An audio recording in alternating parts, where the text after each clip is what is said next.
Hi, and welcome to this week's Three Legs, Four Wheels F1 podcast. It's Paul here with Dan, Chris, Lee, and...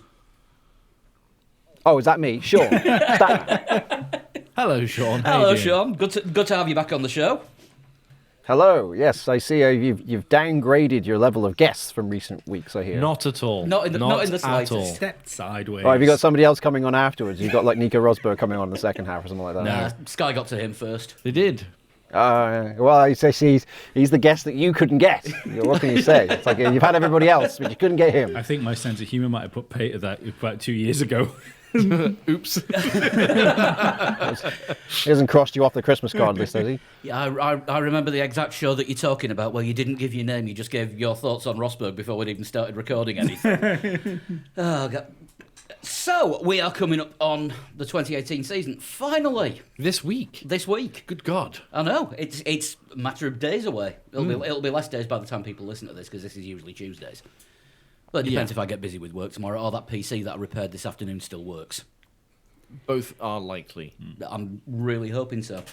So, where do we go from here then? Season preview. Yeah, let's start with the season. We can't really preview the Australian Grand Prix because we're kind of going in a bit blind. We've seen what's happened in testing.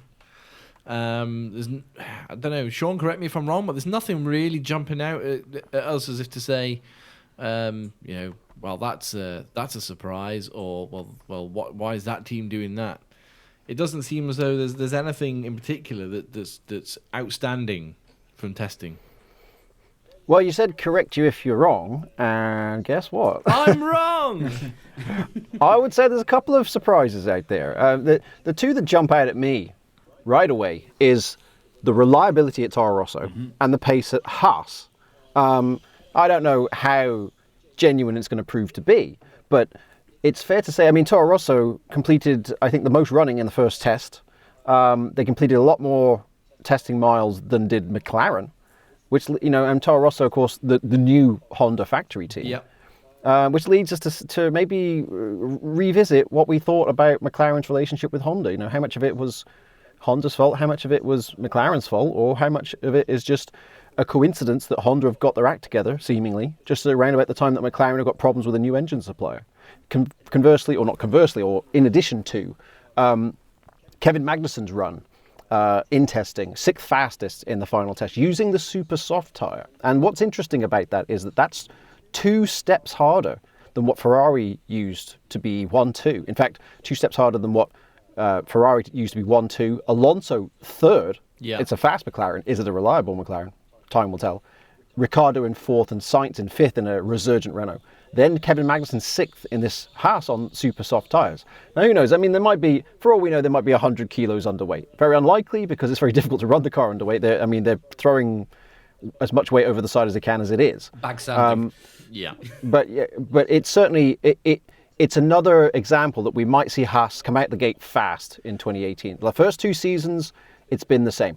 In 2016, Haas was the first startup team to score in the first 2 races since Shadow in 1973. In 2017, Romain Grosjean was 6th on the grid in Melbourne. Now, we didn't see that kind of form in the second half of the season, but they did score more in 2017 than they did in 2016. And there's enough there to say that Haas might be a little bit of an upstart in the early part of the season. I don't think they have the resources to maintain that throughout the course of a season, but we should definitely keep tabs on what they might be capable of doing in Melbourne. Well, during the Sky's testing coverage, I think it was Ted Kravitz said that he'd been told by someone within a team that Ferrari and Haas were running similar fuel loads during that test as well, so it might be really good for them. So what we're basically saying is it's Kevin Magnussen for the World Championship. Oh, easy, basically. yeah. Yeah, I mean, we may as well just not bother running this race. It's all over already. But I would say though, in all seriousness, it would be great, particularly, it'd be great for Magnussen, of course, whose only podium finish was in his debut in Melbourne 4 years ago already. Yeah. But it'd be also great for Romain Grosjean, who's kind of he's in that Jenson Button circa 07, 08 era of his career now, where it's almost like, okay. Here. I don't like the sound of this. he's in that Grosjean's in that period now where you thought, like, earlier in his career, you thought, oh, this is it, he's the breakout guy, it's gonna happen, and now he's in that sort of, well, maybe it's not gonna happen now. So if Haas have a great car out of the box, it would be great for Grosjean, who I've long tipped as world champion material. Although his big problem in F1 seems to be the thing that used to hold him back in GP2 as well, and that is that toys come out the pram pretty quick. He almost has that, for a Frenchman, he has almost a Latin temperament, which makes him tremendously entertaining, particularly on the team radio. But sometimes you do wonder if it may be holding back, if it's the final part of his makeup as a driver, that if he could just remedy that part, he would be the complete driver. Yeah, But, just keep his cool a little bit. Yeah, I'd be excited to see Grosjean in a front-running car. If you remember it back in 2013, he was getting regularly on the podium in that Lotus. Led long period of that first third of the race in Suzuka. So he's more than capable. It just depends if Haas's car is as quick as it appeared in the test. And of course, testing, I mean, you never know. Ferrari have been the fastest team in testing the last 3 years in a row, and there's no titles to show for it. So, I would urge caution. Mercedes haven't played their hand yet, and everybody knows they haven't played their hand yet. And we all know, usually when Mercedes throw down, it's like, oh, whoa, okay, there was a half second back there that we didn't even know you had. There's nothing to dissuade me from the notion that Mercedes will be the dominant team in Melbourne. But I'd be interested to see, Haas and the reliability and pace of Toro Rosso. Yeah, I mean, that Honda engine in the Toro Rosso, it surprised all of us because it's just not what Honda's been like for the last 3 years.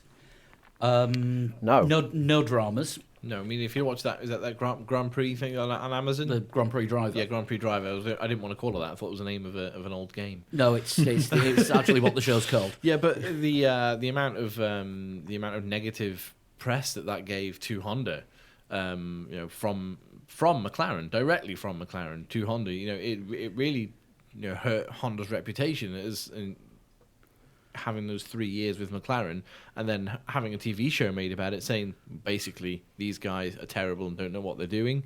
Turns out they do know what they're doing when they build the car as a partnership and not as two separate entities.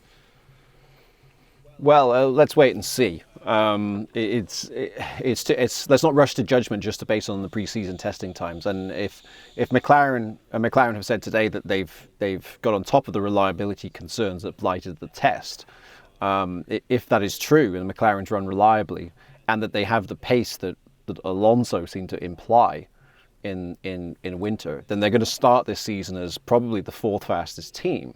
Now, last season in pre-season testing, Van Dorn and Alonso were 17th and 18th fastest. I mean, they were all over the place. Yeah. Consider the fact that happened, and they still ended up to a point towards the end of the season where it wasn't a surprise when Alonso was getting into Q3. Alonso ended the season last year with 3 straight points finishes. He had never done that since joining McLaren Honda. So, McLaren ended the season on the up, and it seems like, okay, yeah, they've had some niggly problems, the wheel falling off in the first day and all of that stuff. But that's stuff that's easily fixable. It's not something that's buried deep in the power unit or anything like that. It's not the vibrating gearbox of last year, is it? Yeah, stuff like that is just finger trouble. That's easy. So, McLaren say Alonso is a driver reborn. It will be interesting to see, incidentally, if that car is as good as it is capable of being. How will that affect Alonso's commitment to LMP1? Because Alonso, of course, is away off doing his sports car thing this year. But let's say, hypothetically, that McLaren is in with a shout for wins, or even makes an unlikely championship charge. I don't think that's going to happen, but let's say it's like a 1999 Heinz-Hauer Frentzen Jordan situation where, things aren't going the way we expected at all. What does it do then? Does Alonso drop LMP1? I mean, where do we go? I wouldn't be surprised if he did have any shout at the championship for him to drop LMP1 and concentrate 100% on Formula One. because he really wants that championship. Yeah, and he would be, no disrespect to sports cars or IndyCar, but the shelf life of the Formula One driver is a lot shorter. And He's probably in he his knows- last couple of years. it's perfectly reasonable to think, well, if he gets any sniff of it this year, then you've got to think, well, this might be the last roll of the dice. You don't know where the politics are going to go, where pace is going to go, and so forth. And he would have to pursue that. And if he won the championship, if he were able to win the championship again, that would be a record interval between championships. The longest interval. Does anybody here know the longest interval between consecutive world titles? Oh, I knew I should have done my homework this We week. should have done some homework. Yeah. Well, No, I'm going to say no that I don't know it. no. Okay, maybe give the listeners enough time to think about the answer. The answer is 7 years. It's Niki Lauda, 1977 to 84. Yeah. Yes, of course. And of course, Alonso's now gone 12 years without a title. I mean, most Grand Prix drivers don't go 12 years in the sport at all. No. He's now gone 12 years since winning the title. And another interesting thing is that if he should be on the podium this season, he will break the interval record between consecutive podium finishes. Last time Alonso was on the podium, Hungaroring 2014. Now, Eddie Cheever hasn't got a lot of contributions to Formula One record books, but the one thing he does own is the interval record between podium finishes. 62 races between Monza 83 and Monza 88. Now, Alonso's gone beyond that. I think this week going to be his 65th Grand Prix since his last podium finish. So, small victories in life, right? If you get that record, at least you're on the podium again. Yeah, absolutely. We all in this room would love to see McLaren on a podium, but it's how feasible do you think it is when you've got the top 6 cars? We think Mercedes are going to be the fastest. We're pretty sure of that.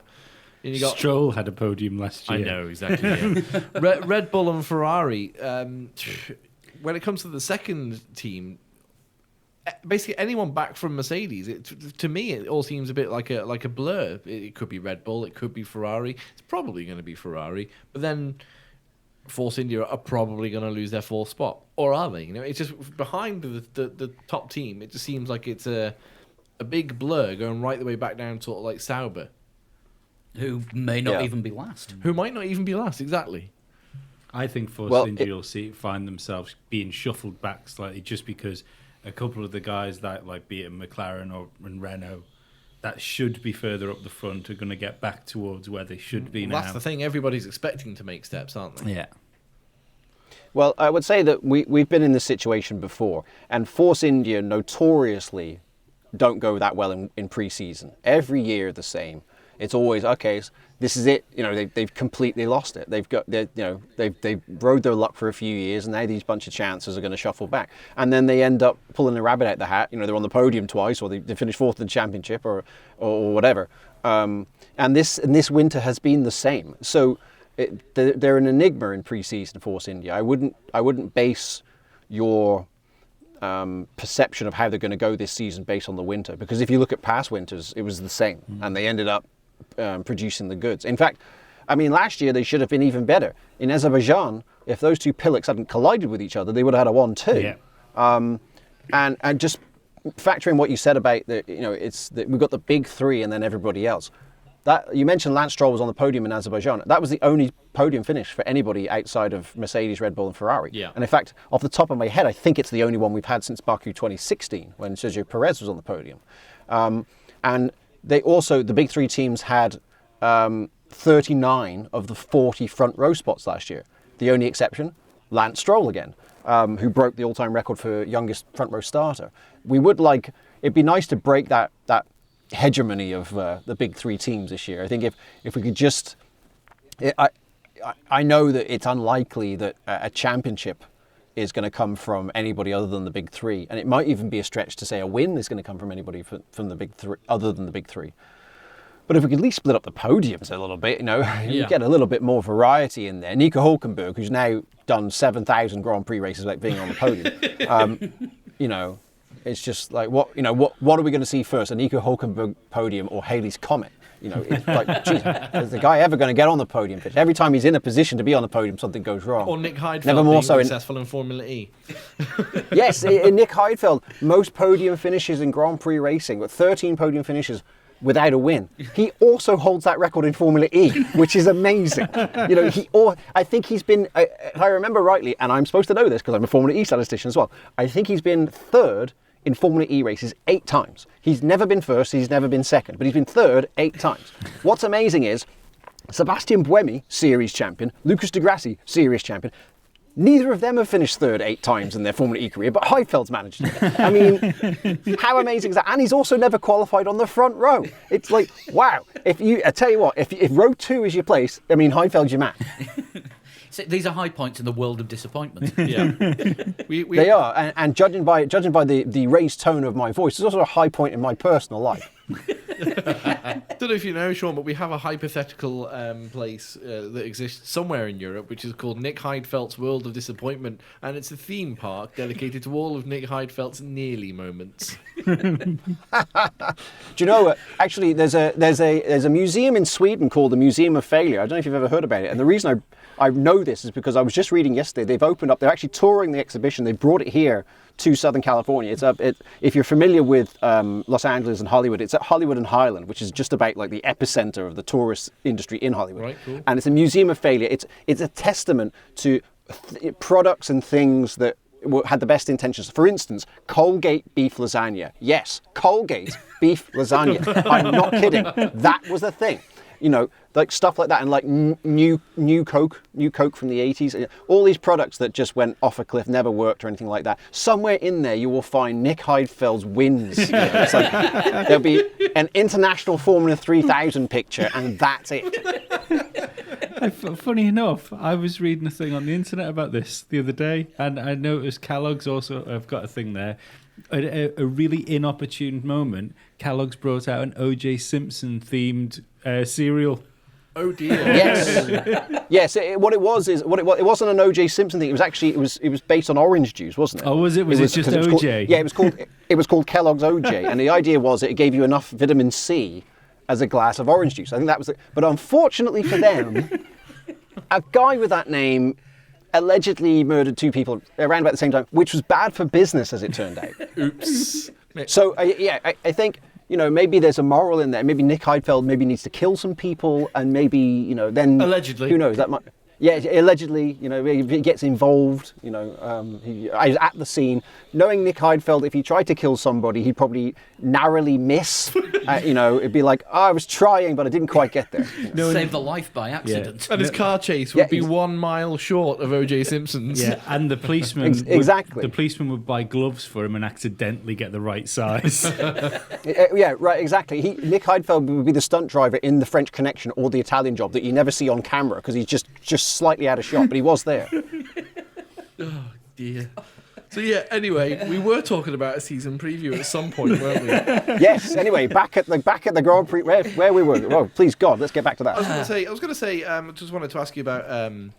Obviously, Alfa Romeo as a title sponsor with Sauber, Ferrari ploughing a little bit more money into Sauber, and of course the team using current year engines rather than year-old power units. Is that everybody appears to be their face up saying we're making leap forward, we're stepping forward, we hope to make the biggest leap forward on the grid. Every team has said that outside of the top 3.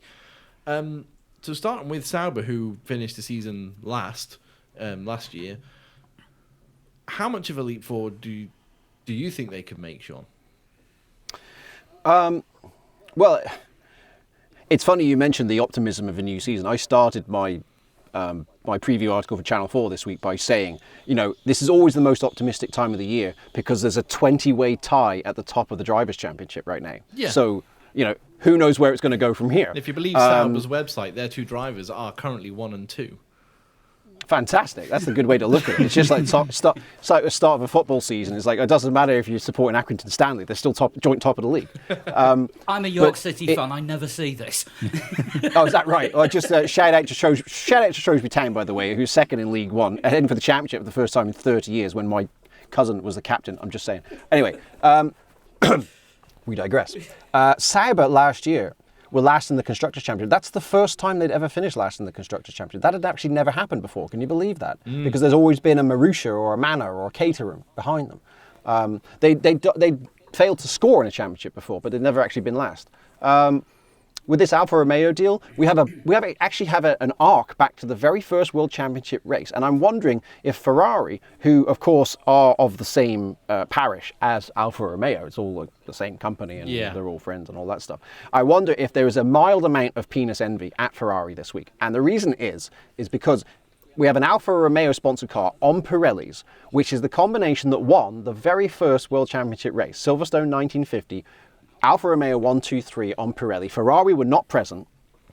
The second race is when Ferrari made their Grand Prix debut. So Sauber actually have bragging rights in the heritage department. So I think Sauber probably deserve like another 40% of the constructors' pot for their heritage now. Because Alfa Romeo in there, I think they go in there and say, hang on a minute, we're Alfa, we deserve more of the money. And coincidentally, that second race, by the way, this is digressing a little bit, but hey, we just talked about Kellogg's OJ. Yeah, we did. The second race, Monaco 1950, Louis Chiron was on the podium, who's Monaco's most famous Grand Prix driver, ended up being clerk of the course in Monaco up until when he died in 1979. That's the last podium finish and the only podium finish for a Monegasque driver. And that's the record, of course, that Charles Leclerc will be chasing after in his Alfa Romeo. Frankly, to me, any suggestion of an Alfa Romeo F1 car implies that it's front engine. So I'm looking forward to this front engine Sauber showing up in Melbourne. So will they move forward? Well, I suppose they can't move backward. I mean, they were last, but it can't hurt.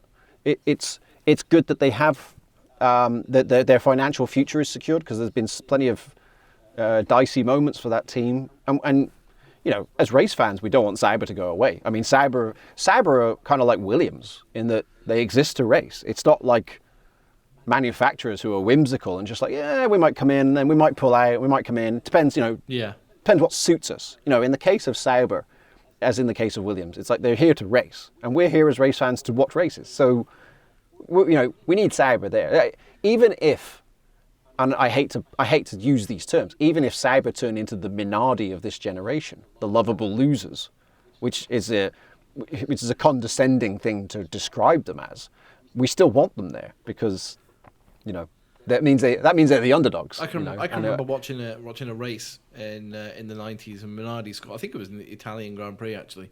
And Minardi scored a point, and me and my brother had a celebration. We were jumping up and down on the sofa because Minardi scored a point. If it was the late 90s, it would have been Nürburgring 99. Possibly. That was when Luca Badoa's gearbox failed when he was running fourth, and he cried by the side of the car.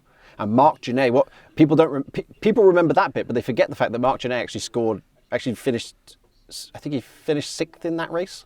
He was passed by Hakkinen just before the end. But he finished sixth for Minardi. And that was Minardi's only top, because points down to sixth back then. Yeah. It was Minardi's only point between, 95 and 2002. So, yeah. Sorry.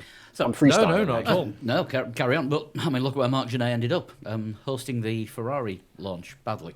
Yeah, right. I tell you what he's ended up doing. He's gone bollocking around Road Atlanta. Did you see that picture? Did you see that video from the weekend? Absolutely flogging that thing around Road Atlanta, which is a majestic, if you don't know, if anybody doesn't know, is one of the top road circuits in the United States. And he did some ridiculously quick lap, like 1 minute 1, which is miles quicker than anything else that ever gone around the track, even LMS cars and what have you. And there's a great video, and I'd urge the listeners, if you haven't seen it, go and find it. The onboard of Marc Gené going around Road Atlanta. It's this visceral, it's 2003 cars. It's a 3-liter V10 engine, full, like no restrictions, just absolutely wide open, flat out. It sounds amazing. The camera they use gives much more of an impression of speed than we have from the modern day F1 camera. And I hope Liberty have looked at it and said, that's what we need, because you watch it and you're almost kind of you feel like you're hanging on. It's like, whoa, the corners are coming so fast, I can't see where we're supposed to be going, and we're by the time I can see where we're going, we're already there. Much like the shaky onboard cameras of F1 sort of in the 90s when they were, you sort of got an idea of the vibration of the car and sort of, how much the drivers were actually trying to wrestle the car rather than, when you're watching on-board camera now, it's quite very smooth, and you can sort of follow the circuit with your eyes. But yeah, it's not necessarily the shakiness of the camera that gives it its speed. It's just the sense of, wow, I don't know what they're doing with the lens settings, but it's like the scenery is just absolutely warp speed. Whereas now, I don't have any direct evidence of this, but I've long suspected that onboard cameras have been set up to make sure we can see the trackside advertising, which requires you to slow the scenery down. And they need to get away from that because people aren't interested. You know, better to get 10 million people watching it, you know, because it's visceral and exciting than 1 million people watching it so they can see the advertising better. Yeah. If it's been put up for like YouTube and stuff like that, the camera might have been at 60 FPS. That might give it more of a sense of speed. I hesitate to guess on the settings they had on that camera. I'm sure a good videographer could tell us, and since I'm just directed 2 films, I guess I'm supposed to know, and I just don't know. But whatever they're doing, it's great. Formula One used to have that. If you look at onboard cameras, particularly from 2002, the last year the original digital service, the onboard cameras they used that year, if you look at any O2 on board, are phenomenal, particularly around Monaco, and they've never looked quite that quick since. We need to get back there. Agreed. Maybe they'll do this with the new digital service, which there's still no information about yet. Very little. Or very and little concrete information. Yeah, we're not expecting it. I don't think we're expecting it to be ready for Melbourne. I mean, I've been known to do a little bit of moonlighting with FOM services down the years, and I know not much more than has been publicly said. But I do know that it is incredibly technically ambitious, and I applaud Liberty for not just taking us into the 21st century, but like putting a rocket up it, because now suddenly Formula One is going from being completely out of touch with modern day media habits to being the vanguard, to being the trailblazer. You know, it's like, okay, we're trying to do something that is incredibly technically difficult, with all of this information coming from all the cars at once. So it'll be worth it. We might have to wait a little while, but it will be worth it. It is the culmination of what Bernie tried to start in 1996 with the digital service. Yeah. The problem was then is that the technology was just not matured. It was just, people didn't have set-top boxes to do it. We didn't have broadband internet. You know, and now we're at that stage where now we can hang a business model on this and make it work. Ahead of his time, and technology seems to be an oxymoron when you're talking about Bernie Ecclestone, doesn't it? A little bit. Well, the reason why he was always so backward facing was because he lost his shirt on that digital thing. You know, they lost so much money on that deal that to him it was a case of, right, well, I've got one old business model here that makes me millions, and I've got one new business model here that makes me lose millions. You know, as a promoter, it's not a difficult path to take after that. You just think, well, I'm going to wait for somebody else to make this work, and then I'll jump in. Wasn't it massively expensive as well per race? I think they were charging for like £12 per race over here. In 02 they were, but I think there was a point where Bernie was losing £1 million a week. Wow. So it That's was mental.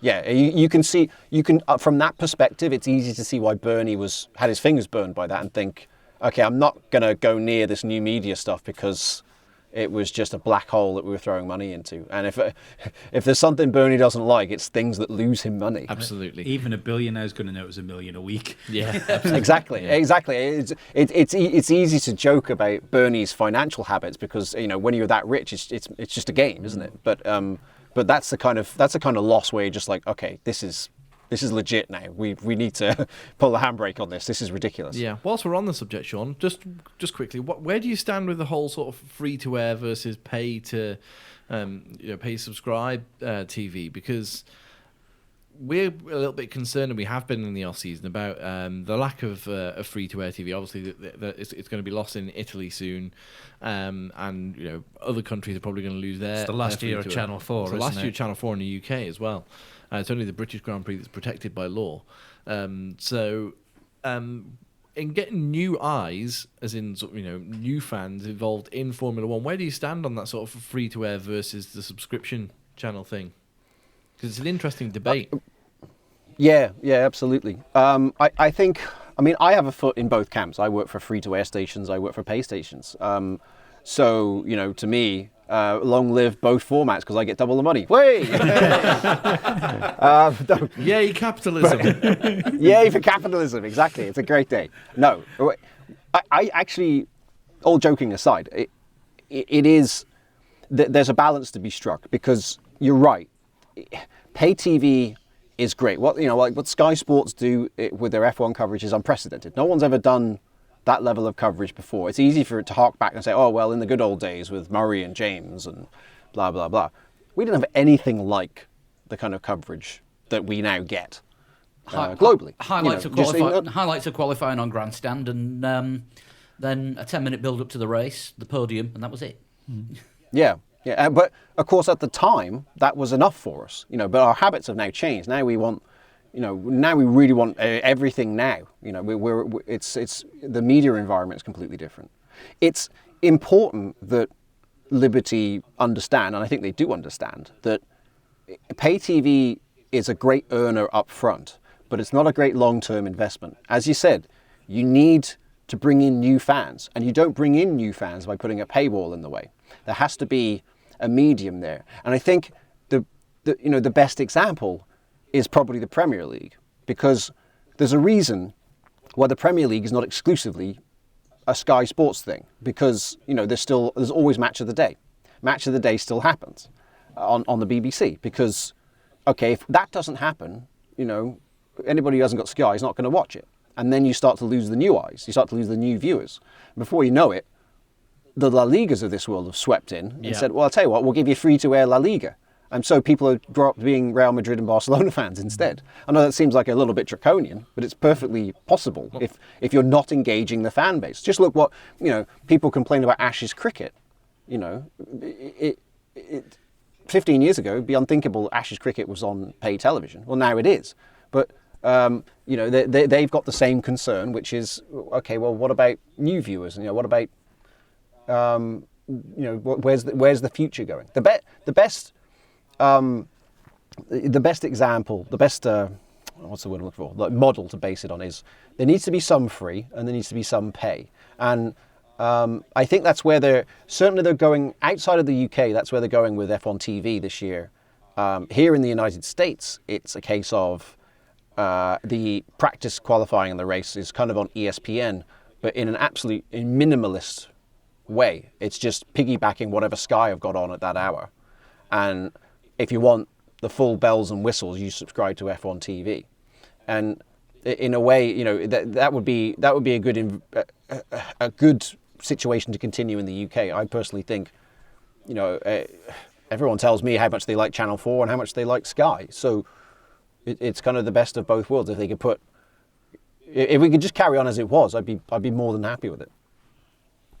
Yeah, I mean, it'd be the example that you could sort of transfer over as well into motorsport would be Formula E. Mm-hmm. It's not really very well advertised in the UK, but it's free to air most of the time, if you can find what channel it's on. And then you've got, of course, it's on every channel, isn't it? Yeah, various points this weekend. The Formula E race was on Channel 5, Spike, Eurosport and BT. There's going to be a point where they split the race between two channels. Right. I think they should probably put it on like Babe Station or something like that. Or maybe it was. Who knows? I wouldn't. No, it wasn't. It definitely wasn't. No, none of us. We never watch any of that kind of nonsense. No. Yeah, but it is interesting. Formula E is a great example of really new thinking in the motorsport industry, because I readily have admitted many times I thought this will never work. This is nonsense. Electric racing, you must be joking. And then I watched the first race. And I thought it was surprisingly good. That wasn't it? It was actually that went together rather well. For the second week on the trot, I'm saying the first Formula E race was actually the inspiration behind starting the website and the podcast. Yeah, it was this podcast. Well, look at that. That's a real come to Jesus moment. But now you look at Formula E and now it's kind of past that teething stage. And now people are starting to look at it as thinking, okay, is a genuine standalone category of racing that we want to watch. And it doesn't hurt that the racing's good. If you saw the way Santiago Punta del Este was good, but if you saw the end of the race in Santiago, that was incredible.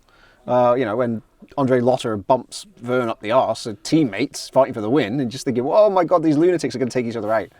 The racing's good. But and that's where the new eyes are going, though, isn't it? That's where the new eyes are on Formula E because it's available. Whereas if Formula One isn't available, it's only available, say, in the UK, just for the British Grand Prix. It's a lot less likely that you'll get a bigger UK fan base going to Formula One.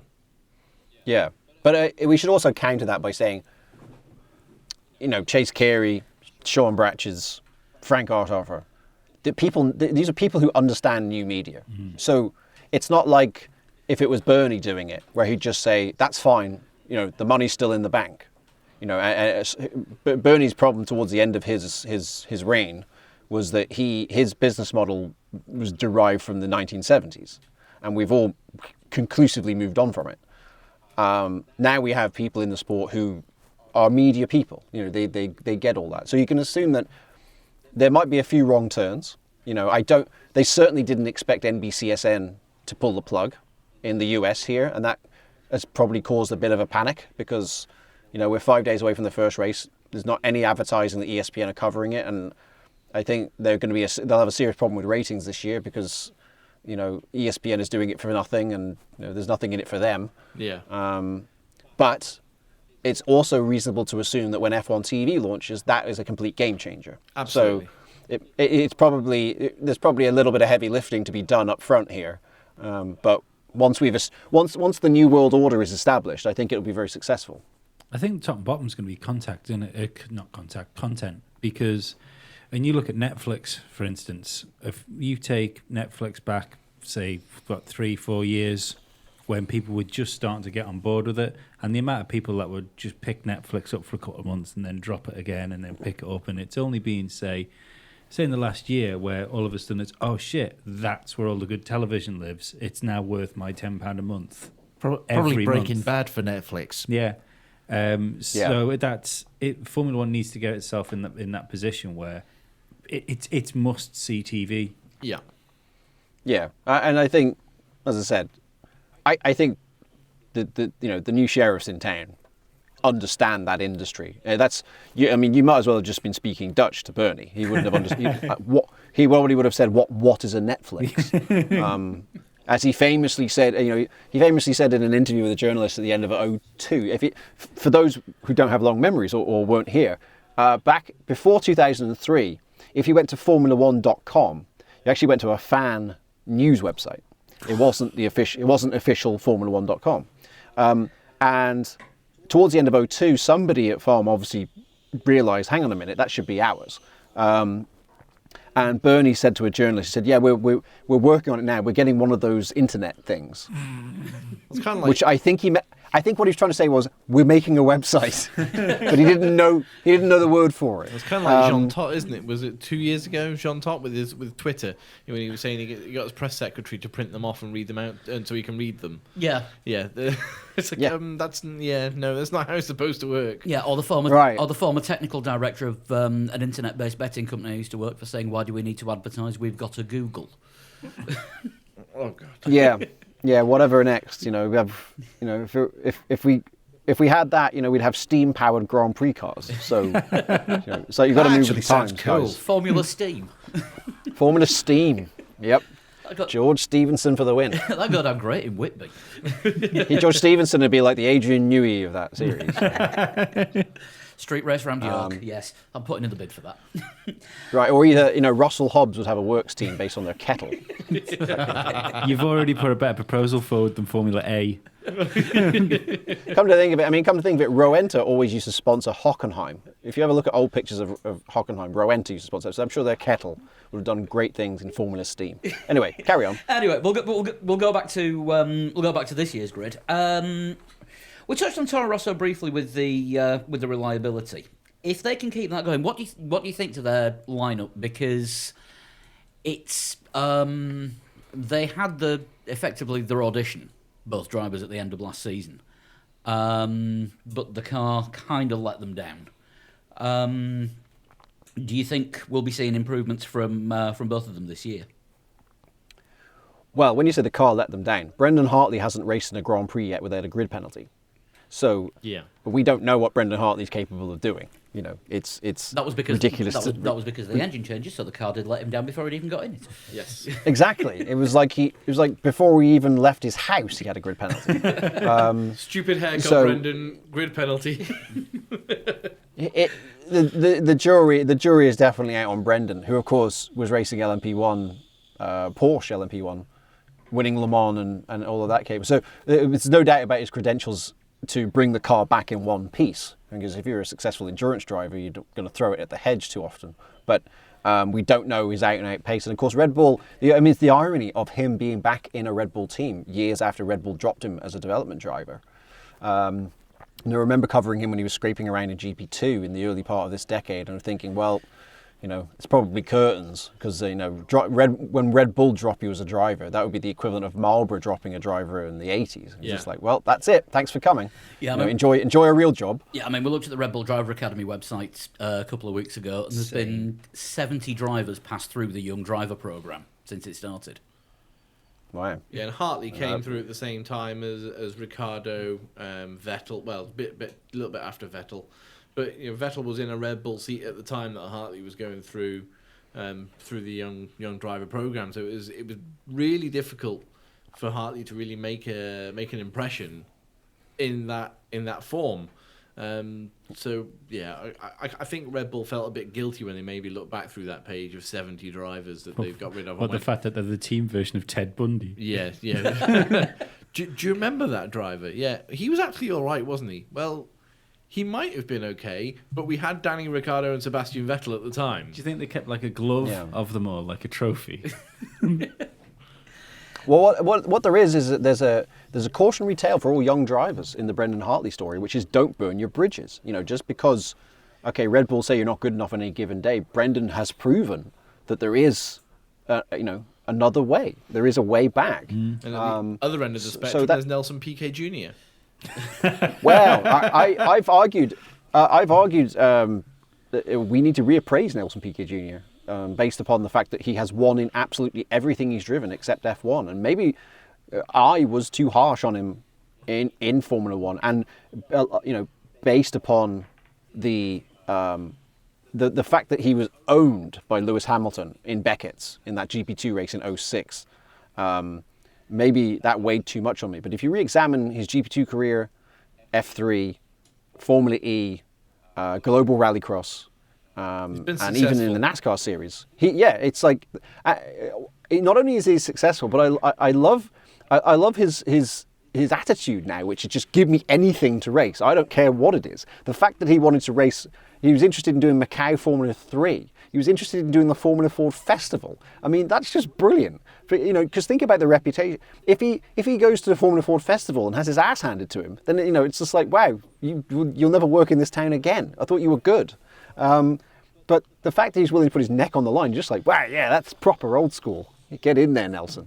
Yeah, no, I can appreciate that, but it's a whole burning the bridges thing, isn't it? It'd be very difficult for him to get back into Formula One as opposed to Brendan Hartley, who sort of left all avenues open. Yeah, I think the thing is that the Crashgate thing, there's probably more than him implicated there, but he Definitely might not have carried the can Alonso. for it. Alonso knew nothing about it. Alonso knew nothing about it at all. Alonso has never acted Machiavellian ever. It's fake news. Scandals just happen around him. Yeah. So it's if certainly I don't have any ill feelings towards Nelson Piquet for that whole Crashgate thing, because as a driver you're thinking, well, at the moment I've got a Formula One seat, and if I don't do what they say, I won't have a Formula One seat. Yeah. So I guess I better do this. So I don't hold anything against him on that basis. I don't know if anybody else in the sport does, but it'd be very, very unfortunate if that would be a reason why Nelson Piquet may not end up as a Grand Prix driver, because there are plenty of people who've committed far worse offences. Are you listing, any Michael Schumacher fans out there, or Ayrton Senna fans, deliberately running into other drivers 150 miles an hour? Yeah. Piquet just crashed on his own. So, And he had Flavio Sorry, Briatore shouting at him for it. massive conversation killer. Sorry. No, not at all. Not at all. We're just Food for thought, if anything. letting that one sink in. Got Renault next on the list. Oh God, we're doing a season preview. Yeah, do you remember we're previewing this season that I starts wonder this what weekend? this mic was for. Which season are we on? Has 2019 started yet while we've been talking? Yeah, Magnussen won the World Championship last year. Ah, you see, I told you. I told you. Had it all sewn up by Hungary. Yep. See, I knew it was in the bag. Yeah, we've got Renault next on the list. Yes. This has got to be a big year for them. Again, another team who claim to be leaping forward, but just exactly how far? Yeah, it is. I've heard from people in Barcelona that this is the first time that Renault have looked a legitimate factory team since they came back, because of course they've been still rising from the ashes of the Genie capital. We haven't got any money, locked out of the hospitality area, haven't got any money for a car. Yeah. Debacle of 2015, and now we're here we are in 2018. We know we've got two great drivers, Nico Hülkenberg, who I've long since rated I think he was the last man to win GP2 in his rookie season until Charles Leclerc last year, and Carlos Sainz, who I think is the most underrated driver in Formula One. If you look at what he achieved with Toro Rosso, it was fantastic, and everybody got horny for Max Verstappen very quick, but they didn't. Carlos just kind of got his head down and just got. I don't know, maybe I shouldn't say getting horny and getting your head down at the same time, but Probably not, no. But we get where you're coming from, I think. let's just move right along with that one. Don't make me use Jacques Villeneuve again. Carlos Sainz, fifth fastest in the final preseason test, and I really think he's going to be. I think he's going to be great for Hülkenberg as well, because Hülkenberg has been out-qualified by a teammate once in the last 17 months, and that was when he declined to run Q2 because he had a grid penalty. So Hülkenberg is used to being a little bit in the comfy chair, and when you've got a young driver, when you've got a driver in there who will push you pretty hard in terms of race pace, it's a game changer. With all due respect to Jolyon Palmer, that wasn't happening at Renault last year. It was there was an undisputed number one driver. Well, now Carlos Sainz is going to come in, and it's just going to be, that seat's going to be just that little bit more ants in the pants, and so it should be. If you want to be a factory team, if you want to be a front running team, then that's the only way. I think it'll be. To me, it's one of the most fascinating intra-team battles, Carlos Sainz and Nico Hülkenberg. Two drivers who have really, no one considers them as being like the absolute superstars of Grand Prix racing. And yet, they both have it in them to be in that category. But who will get on the podium first? This is the question. If that car Well, is I'm pretty sure that Nico Hülkenberg could be leading the race on the last lap, and an anvil will fall out of space and land on his car to make sure he doesn't finish on the an podium. anvil stamped with the hallmark Nick Heidfeldt's World of Disappointment. Leading Yes. the race, 3 cars Yes, still or- in it. He ends up fourth.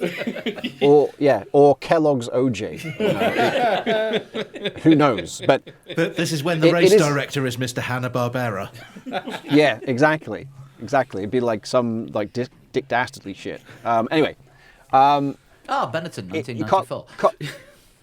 Carlos, by the way, until Abu Dhabi last year, Carlos Sainz had more points than Renault and Toro Rosso. How weird is that? Only in Abu Dhabi did Renault go ahead of what Carlos Sainz had on his own as a points total. Isn't that weird? Yeah, it is weird. Yeah. Carlos Sainz better than both teams that he drove for last year, almost. Yep. How is that a thing? It's like, again, believe it or not. Yeah, but I mean that fourth, was it Singapore, I think, where he scored fourth place. Okay, a bit of a topsy-turvy race, but I mean that was just one of those, again, understated but incredible drives. He didn't do anything particularly spectacular, but he was just quick and he was just in the right place at the right time and managed to get that car all the way up near the front. Yeah. In a way, Sainz. What Sainz lacks now is a signature drive. Think about all the drivers that we've ever had. All the drivers at the front. Think let's see, what would be a good example here? Max Verstappen. Max Brazil. Verstappen's signature, yes, Brazil. See, actually, right away, without me even Yeah. saying the words, it's like, oh, there's one drive where you think that was the drive. Perez, Malaysia 2012, for Yeah. instance, just down the grid. Vettel, Monza 08. It's, there's loads of them. Alonso, maybe, I don't know, Malaysia 03. Sainz doesn't have that signature drive yet. And when that happens, then people accept him as being legit. That's probably the thing that's missing right now.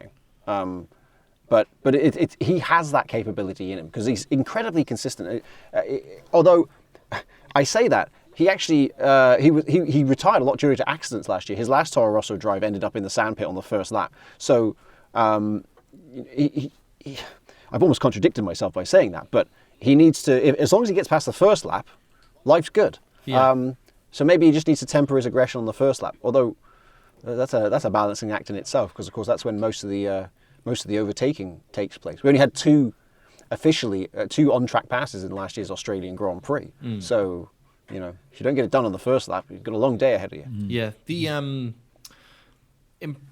comparisons that people tend to make. I know you said that Max Verstappen's more like Gilles Villeneuve than Ayrton Senna, but if Verstappen's like the spectacular Senna style driver, was Sainz more of the sort of calculated Alain Prost style driver who just is quick, but very rarely does anything, what Stupid. you might stupid, spectacular. Yeah, just gets on with it. It's probably a good analogy, and at the moment, at least, let's see how circumstances play out this year. Because often these great drives are just an accident of circumstance. The Max Verstappen drive in Brazil was entirely created by the fact that Red Bull completely screwed up tyre strategy and left both Red Bulls way down the field on the wrong tyres. So they then had to switch back to wets, and then Verstappen had to do the heavy lifting by passing everybody. Yeah. If Sainz is put in that situation, let's see how he responds. If there's a wet dry race and Sainz is starring, that's a game changer for his career, because people will look at him differently after that.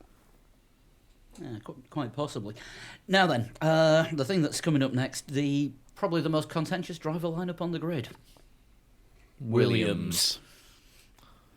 What are they thinking?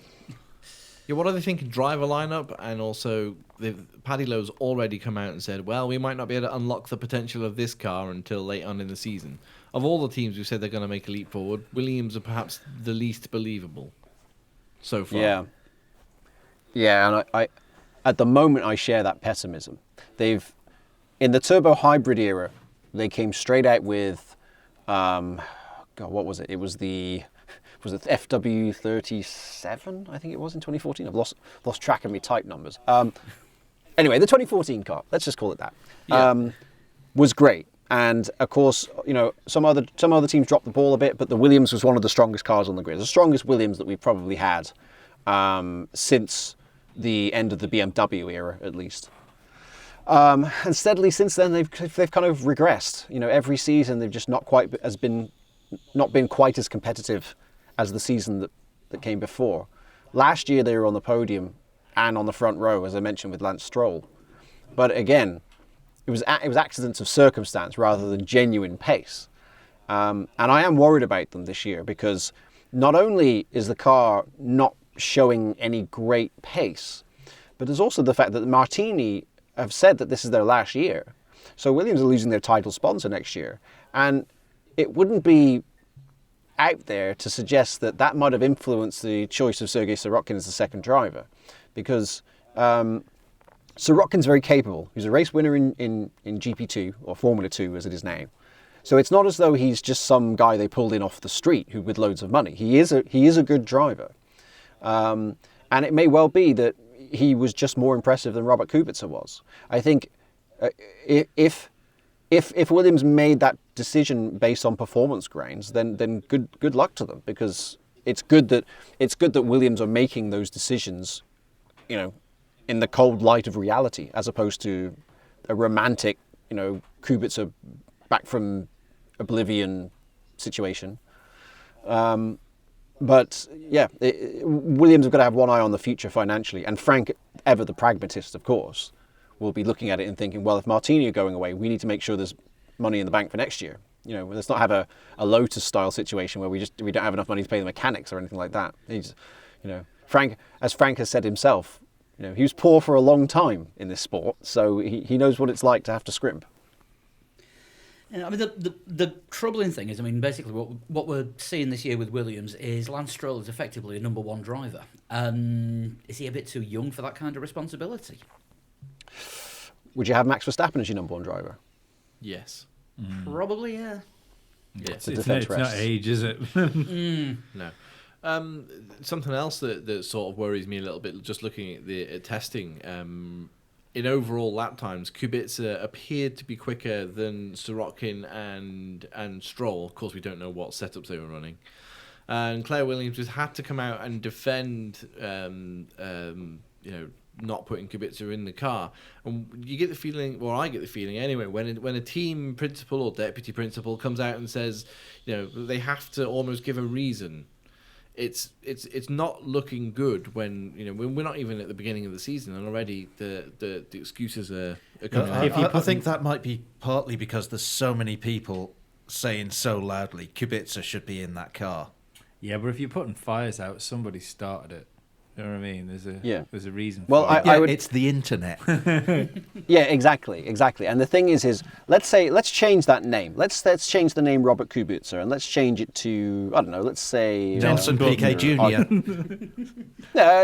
Change it to somebody who you're not that familiar with. Let's say it's Nobuharu Matsushita. Yeah. Okay. So now it's a choice between Sorokin and Matsushita, and Matsushita might be a tick of the watch quicker than Sorokin. Is there as big of a hullabaloo about the driver choice then? Absolutely not. Nope. No. No, exactly. It's based on, the thing is, it's based on sentimental reasons. If it had been Jenson Button instead of Robert Kubica, and Jenson Button had been just a tick quicker, but they'd taken Sorokin, there'd be a huge clamour. Like, why didn't you take Jenson? He was the obvious choice. Well, he might not have been the obvious choice when you look at the data. It might have been that Jenson Button did one lap on hypersofts that was 5,000ths quicker than Sorokin on mediums. We always remember, as my old boss used to say at Speed Channel, remember they're smarter than us. Yeah. They don't just, they're not just throwing darts at a dartboard and saying, okay, we'll have that driver. There are sound reasons, and maybe it wouldn't be unprecedented for Williams to pick a driver on financial grounds. But when it comes down to it, there is also the choice between being a Grand Prix team and being a defunct Grand Prix team. Yeah. Yeah, absolutely. So there's also that too. And Frank's been here 50 years now as a team owner. He first entered in '69. So he's seen a lot of cars, so a lot of teams come and go. Some of them proper big time Charlies as well. Yeah. Whereas Frank has kept the team running.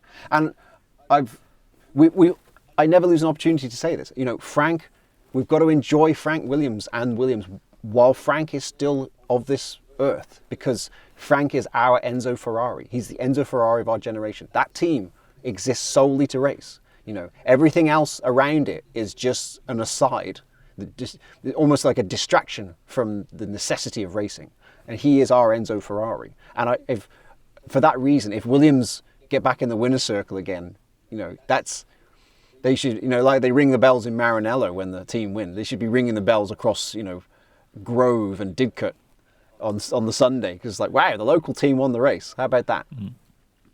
Oh yeah, I can definitely understand that. I think Williams are the ones, like you say, Chris, with the most to prove. Yeah, I think so. And after watching F1 for more years than I care to admit, I always want to see Williams do well. Yeah. Just because they've always been there. I mean, my childhood hero car was the FW14B. That was the car that I loved watching on television. But that's a long time ago now. Yeah, So- I remember. I remember watching Alan Jones winning races in a Williams. Well, there you go. I got a great story about the FW14B, and that is when I wrote the book about the car 10 years ago now. I was at Williams' factory in Grove, and they had, at the time, they don't have it now because they sold everything to some Arab oil baron. they had a storeroom at the back, and I'm not talking about the museum. I'm talking about a storeroom, Yeah. everything under tarps and everything. And I was given free reign of this room, and I pick up the tarp, and there's a 1982 Williams in running order. And then I pick up another tarp, and there's a 1986 car in running order. And I pick up another tarp, and there's the FW14B, the car I'm writing a book about. The whole thing, like just sitting here gathering dust under a tarp in a darkened room, and I'm thinking, oh my God, like it's like I've died and gone to heaven. I'm surrounded by $20 million worth of Formula One machinery. Like a huge amount of my own personal memories are attached to things that are in this room. And I'm Yep. here by myself. That's it. I'm not here under supervision. That's it. Well- It's just like, oh yeah, go in there and have a look, see what's in there. When I went to the Nigel Mansell Museum in Jersey last summer, he's got an FW14B. I don't know if it's an actual raced FW14B, but he's got one of those in his museum. And I spent probably about half the time I was in the museum just sat in front of that car, just looking at it, just sat there looking at it. It was a Ferrari next to it. His 1990 Ferrari was sat next to it, but I just sat in front of the FW14B, just staring at it. Yeah. Well, the Ferrari, of course, probably had a broken gearbox. Probably. It's supposed to be in full working order, but it's not. No. If I had a It's in broken race gearbox, working wouldn't order. it be in full working order? We might as well move on to Ferrari next. Yeah, can do. Yeah. We're on to the top three teams now, really, aren't we? Yeah. Another 1 year extension for Kimi. As we say every year, the best driver to replace Kimi Raikkonen appears to be Kimi Raikkonen. Well, that was at Seb's behest, Yeah. was it not? Apparently it was. Is Kimi turning into the ultimate wingman? Yes. Short answer. No, that's Goose. But I mean, there's nobody better, is there, at the moment, Sean, to replace Kimi Raikkonen? There's nobody that Vettel would have. It's quite clear that Vettel's the number one driver at Ferrari. There's nobody else that could fill that gap as well as Kimi Raikkonen, with his little Yeah. fuss. Yeah, exactly. There are plenty more capable drivers to fill that seat on a competitive level. But in terms of a political level, Kimi's the perfect person for that drive because, I mean, he just doesn't have the attention span to deal with the politics. He's like a light bulb. You screw him in, he works, and you unscrew him at the end, and then that's about as That's about a as great much way as of he wants. putting it. Yeah, Pack him away with the that's about rest as- of the tools. It's about as much as he wants to get involved with it. It's just like as soon as he's finished, right? Thanks. Okay, bye. End. There's no political machinations or maneuverings or positioning statements. He just buggers off. If you saw that great internet video from Abu Dhabi did you see the formation lap in Abu Dhabi? Have you seen that video? Where Don't they're think all- so. You know how Abu Dhabi has that big long straight, and Yeah. they're all coming towards the screen, and everybody's warming their tires up. So you see all the drivers like weaving really, really heavily to try and get their front tire temperatures Kimi's up. just to- going up to- straight. and the one car's straight, and it's Kimi, and that summed up Kimi Raikkonen. It's just like he's just away with the fairies, It's just da da da da, we haven't started yet. I'm just going round and parking my grid spot, and then I will do some racing, and then 2 hours later it stops, and then I go home. And that makes him perfect for Maranello because there's enough politics at Maranello for two drivers as it is. The fact that he can occasionally bother Vettel without really genuinely threatening Vettel is good for Sebastian. At least when the car is competitive. I would say that in 2016 Vettel was definitely given a run by Kimi at some points, but cometh the hour when the car is really on it. It seems like Vettel's much more comfortable. I'm not sure what it says about Sebastian as a driver. Yeah. He wouldn't have, wouldn't it be great if you were his teammates with Lewis Hamilton instead? Or But Hulkenberg. it seems to work. Yeah, well, I mean, there's a load of drivers we could put in that car. Couldn't we? We could put Carlos Sainz in that car. We could put Ricciardo. We could put Verstappen. Just loads. We could put Alonso back in there. As much as he might say I made absolutely the right decision when I left, I've just got a funny feeling he'd drop right back into that seat and say, actually, you know what, this is all right too. Yeah, let's get the band back together, sort of thing. Yeah. Now, if Kimi should win a race, he'll break the all-time record. I mentioned Alonso will break the podium interval record. Raikkonen can now break the win interval record. Does anybody know who holds the record for the record interval between Grand Prix victories? I'm going to let this hang in the room. Right. I can carry on talking about other things in the meantime. I know Kimi's last win was 2013, was it? Yes, it was the Australian Grand Prix of 2013, Yeah. which was best known to us in the US here as the first race that was on NBC. Right, We okay. thought we thought we had a long career ahead of us, and then all of a sudden in September, in fact, the week after I think I last appeared on this show when Yeah. I was coming to you from Monaco, I flew. This is brilliant. I took a helicopter from Monaco to Nice, flew to New York, right? All expenses paid, the lot, and I'm thinking, this is it now. I've absolutely made it. And then we get there, and it's like, we haven't got the contract next year. You're all out of work. Oh, well, that's just... It was all going so well. It was me living it up in the French Riviera, and I've come back, and they've told me we're all being laid off. Okay, brilliant. Wah. Yeah, pretty much. But yes, Kimi won the very first race on NBC back in Australia 2013. But whose record might he beat? Oh, I see. Tough one. That's your start of a 10. Yeah, Who is a total shunt in this one? But yes, I don't expect Kimi to really to threaten Sebastian's dominance in that team. I was just going to say top dog. That almost sounds a little bit like Prisoner Cell Block 8 for those with long memories. Yeah, it does. Like Sebastian Vettel is the B. Smith. At 33 to Prisoner Cell Block 1, 8. I put a fiver on Kimi. At 33 to Well, 1. at 33s, I'd put, if I was a betting man, which I'm not because I'm crap at it, I'd put money on him too. Notwithstanding the fact that I'm in California and betting's illegal here in California. That But responsibly don't worry. and legally. Yes, remember, I can't bet, but don't worry, I'm surrounded by automatic weapons. So all's well. Surrounded by automatic weapons and cannabis, are you? But you can't gamble. Exactly. I'm smoking weed and shooting guns, but I can't gamble because that would be irresponsible. Exactly, absolutely. Going or back eat to your Kinder little, eggs. going back to your little trivia question, I kind of want to say Kimi Räikkönen could break his own record.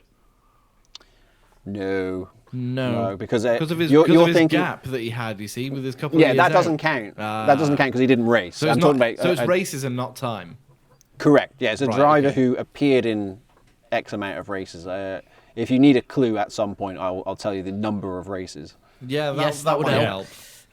The number of races was 99 races. That doesn't help. No. Wow. That's a lot of races. Which means Do we want to move on to Mercedes or anybody like this? Or We've not done Red Bull yet. Can we have the answer first? No. We'll think. I'm let me think I'm about letting it. it hang. You think about it, Let and me we'll come think back about to it it. a little bit first. Come on, get into the spirit of it. I'll have a. Come back to the answer before you do your total shot. I like being the quizzer, Right. not the quizzy. So yeah, Right, yes. I'll have a think Red about it Bull. once we talk about Red Bull, because Red Bull are, again, like this time last year we were talking about them probably being the closest competitors to Mercedes, and then they weren't really. They weren't at the party for the first few races really. We always kind of want Red Bull to be close to the front, especially after they had their 4 successive World Championship seasons. But they haven't really managed it, have they? Ricciardo's win in Baku was circumstance. Verstappen's won a couple of races as well, but it always seems like when other people fail, Red Bull are there to pick up the pieces. We like it when Max Verstappen wins because we get more downloads from Holland. Yeah. Wow, you're like a darts audience. The Dutch dart player does well and you get more ratings. Yeah. Well, I'll tell you one thing about Red Bull that they do need to... The kingpin for Red Bull this year, almost, reliability. When they came into last season, Daniel Ricciardo was in the middle of a 29-race finishing streak. Now, that then immediately ended in Melbourne, because of course he had a nightmare in Melbourne last year. The car failed on the way to the grid. 3rd year in a row that a Red Bull has failed on the way to the starting grid in Melbourne, which is astonishing in its own right. But Red Bull had 13 retirements from races last year. 13. That's one more retirement than Mercedes AMG have had in the entire turbo hybrid era. Which is insane. Which is an insane number. And quite And- quite a lot of those retirements were engine, weren't they? There was all sorts of things. I mean, some of it was self-inflicted, running into other cars. But one way or another, they need to get to the end for a start. Bad reliability crept in, increasingly. And Ricciardo retired from 3 of the last 4 races, which is the worst run of his career. You're not gonna win championships if you're not around at the end. That's first and foremost for Red Bull before they consider whether they're Mercedes beaters. It's not going to matter if the car's not running at 4 o'clock on Sunday afternoon. No, that won't help at all. My standout moment from Red Bull retirement-wise last season was the Belgian Grand Prix, when obviously Max had an awful lot of supporters, and he came up the top of Eau Rouge and just about to come down the Kimmel Straight, and all of a sudden his engine made a pop sound. Well, part of the power unit made a pop sound, and he was told, "Pull over. That's it. Sorry." To have that kind of failure in front of so many of your I don't say home fans, because he might have been born in Belgium, but technically he's Dutch. Yeah.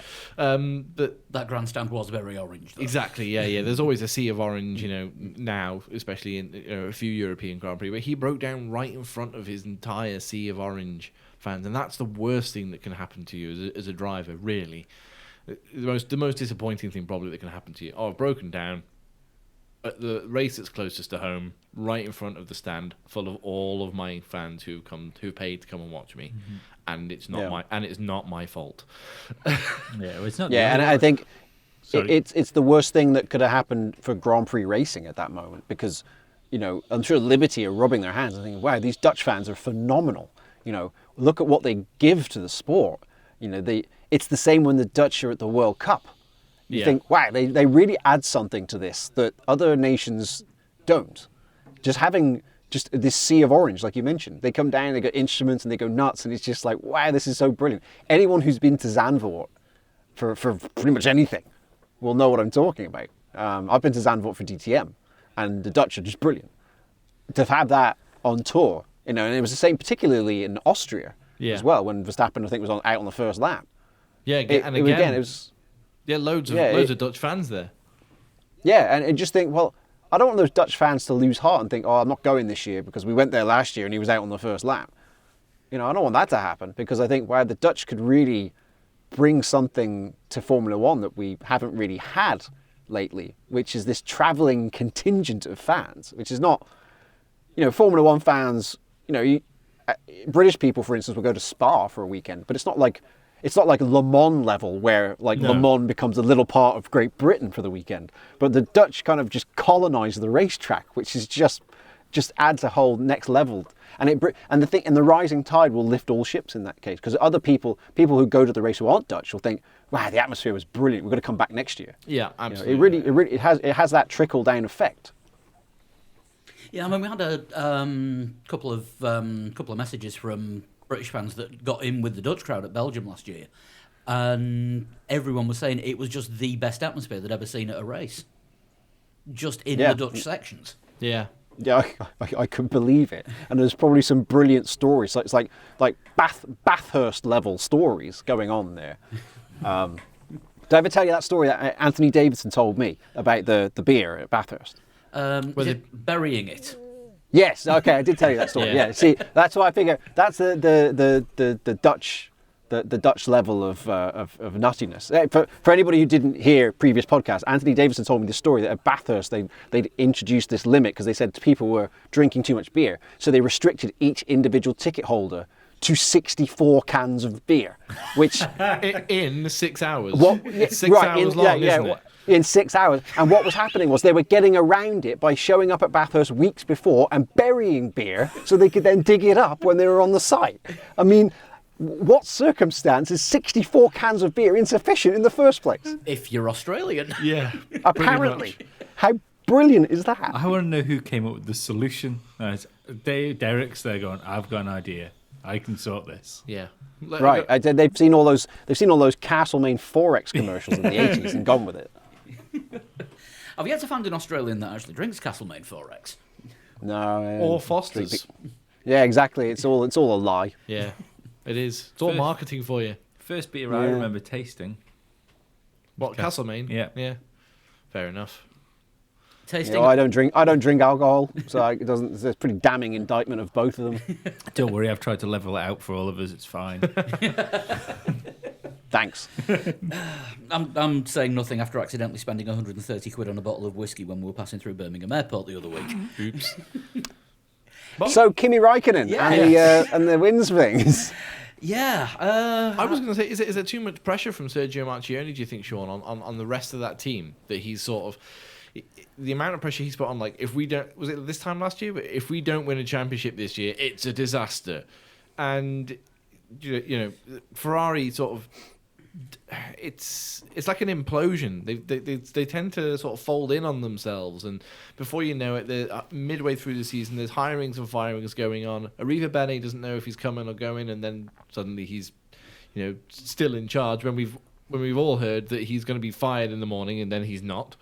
It's just there's a whole lot of confusion going around Ferrari. Does that stem from Marchionne, or Are you saying that Ferrari the Newcastle United of Formula One? pretty much? Yeah, Yeah. I'd go for that. Yeah, being micromanaged by the chairman of the Fiat Chrysler Automobile Group.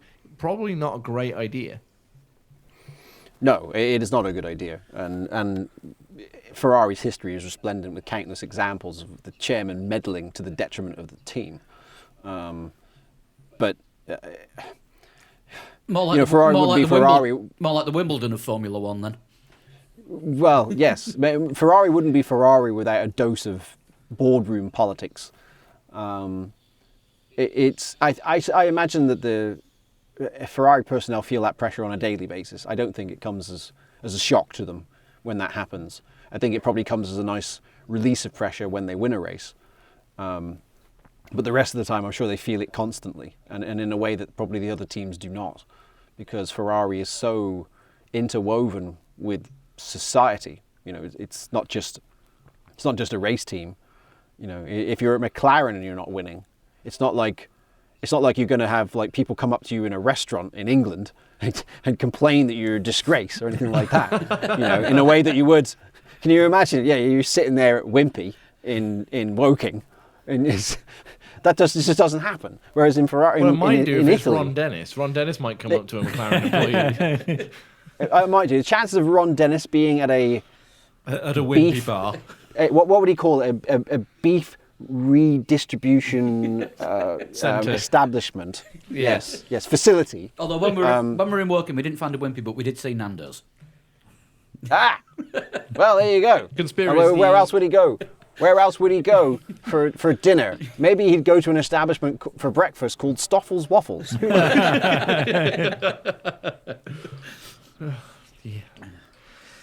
We digress. We Frequently. always digress. Don't worry At about an that. Olympic standard. Yeah, I mean, it would be Yes. great, wouldn't it? It would be romantic if Ferrari were able to mount a title challenge, or if they were the dominant team even for the early part of the season. It seems unlikely at this point, but you know, we don't know. It's complete redesign. They were obviously, we were talking to Craig Scarber last week about how Ferrari have gone with a long wheelbase version of very similar to how Mercedes were last year, and I expect and have continued to the idea that they've continued with this year. Is it too much of a, again with the sort of pressure thing coming from the top? Is it too much of a sort of a change? Well, Mercedes have done that, so we have to do something similar to reap the benefits, so that we can either stay with them or stay on top. Successful teams tend to do their own thing, usually, don't they? Yeah, they're being reactionary, copying other people. But it's important to remember that 12 months ago, Ferrari were on the front foot. They had that surprise win in Melbourne when they out-strategized Mercedes, and then the one in Bahrain. Yeah. And suddenly you're thinking, oh, okay, well, it looks like we got a championship. And then Mercedes figured out, how to appease their car, which is apparently a little more highly strung than in previous seasons. I hesitate to make any predictions on what Ferrari may or may not do, because as winter world champions for the third year running, 1 and 2. I mean, they're away and clear. Yeah. But it's about time they won the summer version as well. There's nothing new. There's nothing new in Ferrari having pre-season test pace. We've seen that countless times before, only to realise they're flattered to deceive. Yeah, as we say, the bag sanding effect, where maybe they're a little bit quicker than we thought they were going to be in testing, but that just does not translate to race pace. Yeah, I mean, they look mighty quick in Catalonia, but they were on the hyper soft, which is the softest of the 14 compounds available, and that's not a tyre you'd ever use in the race in Catalonia. No, it's quite a lot. It's significantly softer. So it's almost like in Catalonia, that's a qualifying tyre. So Mercedes didn't bother running those tyres, so we don't know what the comparison point is, and we could be in for this rude awakening when Mercedes think, they get into midway through Q2 and they go, all right, let's give this a go. And they go out, bang, 1.4 seconds quicker than everybody else. Oh, well, that's that then. Yeah. I thought we had a championship. It turns out we don't. Yeah, that's 1.4 seconds that the rest of the field have got to pick up. I Yes. sort of half expect that to happen. Yeah, it is. I think we'd all be braced for it based upon how things went last year. Because it was always in Q2, of course, where Mercedes would throw the cards on the table and you'd think, oh my God, I didn't know. I knew they were quick. I didn't know they were that quick. Yeah. So, yeah, I wouldn't expect anything different this time. I just think that Mercedes are very, very keen to make sure that this car can be sorted quicker. It seemed to be a big problem last year. I didn't hear what Craig said about the car, but that Mercedes was a highly strong being. It was really quick. It was obviously the quickest car, but getting it into that zone seemed to be a much narrower zone. Is that what? Can you remember what Craig said? I don't remember what he said last week. I remember the words. Haven't Mercedes said something about it's not a diva anymore? It's more of a princess. That was basically what Toto came out with at the launch. Although we were going to play a drinking game where every time Toto or a journalist said the word diva, we were going to take a shot. But you guys must have been shit-faced. But would have been drunk by about 10:30, and the press conference started at 15:15. Fucking dead by Bahrain. Right. If you think about it, if we had drunk press conferences, it would be a good deal more exciting at the launch, wouldn't it? Kimmy would be there at every launch. I don't think Kimmy would notice that you're allowed to drink all of a sudden. Well, Kimmy would be no good because he'd just be like asleep or something.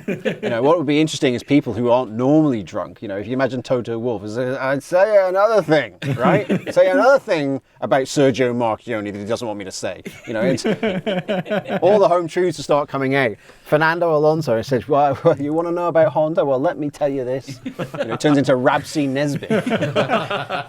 I think there's a good couples argument as well between Toto and what's my name's gone? Lauda? Yes. Indeed so. Yeah. Which one of them didn't do the washing up last? Well, Nicky Lauda, of course, is entertaining when he's sober. So, you've always got that going for you. There's a great thing where Lee Diffie, our now former Formula One commentator at NBC Sports, was having a conversation with David Hobbs, again, now late of the NBC arrangement. And this is in Monaco. If you've gone to the Monaco Grand Prix, you'll know that there's a very narrow area about which you can get around the paddock on the harbour side. All the great unwashed and the civilians and the poor people are allowed to go up there. Well, that's where Lee and David were, and Nicky Lauda comes towards them, and looking like every bit as though he's going to be part of this conversation, like he's going to cut in on it. And Nicky shows up and he's like, David, how are you? You're very good. You look great. You look very. You look like you are covered in Ron Seal again. Because he's very tan.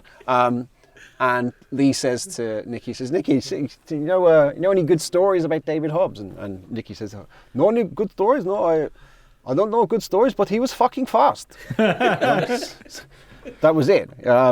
He doesn't even know. He doesn't know Nicky doesn't know Lee or anything like that. But, he's fucking fast. So yeah, that's a spot-on impression, by the way, Sean. Chris, your era of Austrian impression king has just been dethroned. Yes, it has. Yeah. I kind of want fake Toto and fake Lauda to have a conversation right now. Okay, right. The problem with Toto Wolff is it always turns into Arnold Schwarzenegger. That's the thing. Listen to me, you keep your head down. It's exactly. Listen to me.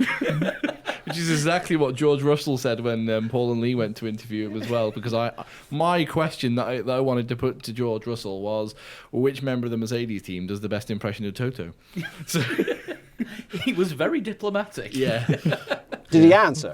Yeah, he said probably one of the Germans, but every time I do it, it turns into Arnie. Every time Right. anyone does it turns Exactly. into Arnie because it's just the nature of the deep Austrian accent.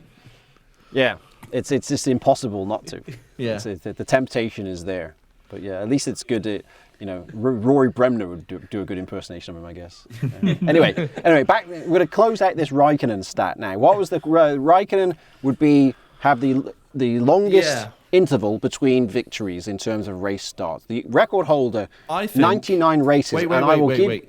I think I've got one guess. Yeah, Go on. I think, and it's probably not 99 races, but I think Gerhard Berger is probably in with a good shout for a long stint between race wins. ooh, That's a good call. between what, like? Well, he won. Was which- it Germany '95 was his last race win, or did he win one after that? Germany 94 90 and Germany 97. Germany '94 And- and '97. So now Yep. that would probably throw out the 99 races then. Yes, it would. You're completely wrong. Yeah. But no, he was. But it's a good guess though. Yeah, he was the only one I could really think of having a really long stint while still being in the sport and having a long gap between race wins. Okay, well here comes the big reveal. The first race in this sequence was Kyalami 1983. Okay. All right. And second, The streak ending race was Imola 1990. Crickets. Yep. Thierry Boutsen? You're so close you don't even realise it. Thierry Bootson's Oh my God. teammate. Yes! And that was Somebody else take over. No idea. for the love of God. Go on. Really? Yeah. 256 Grand Prix starts between 77 and 93. Ricardo Patrese. 6 Grand Prix wins. Yes, thank Yes. God. Christ, thought we were never going to get there. Oh my God. There we go. I've probably stolen your thunder now with that whole shunt thing going on. But No, see, I was thinking I don't Ricardo think Patrese, so. but I wasn't. Oh, I wasn't. Patrese was one of my thoughts, but I thought there's no way that he went that long without winning a race. That's incredible. yes, he did. 83 to 90. Yeah, he won the last race in 1983. That's the year. That was the race Kyalami 83 when Nelson Piquet became the first turbo world champion for Brabham. And it was Ricardo Patrese who won the race in the other Brabham.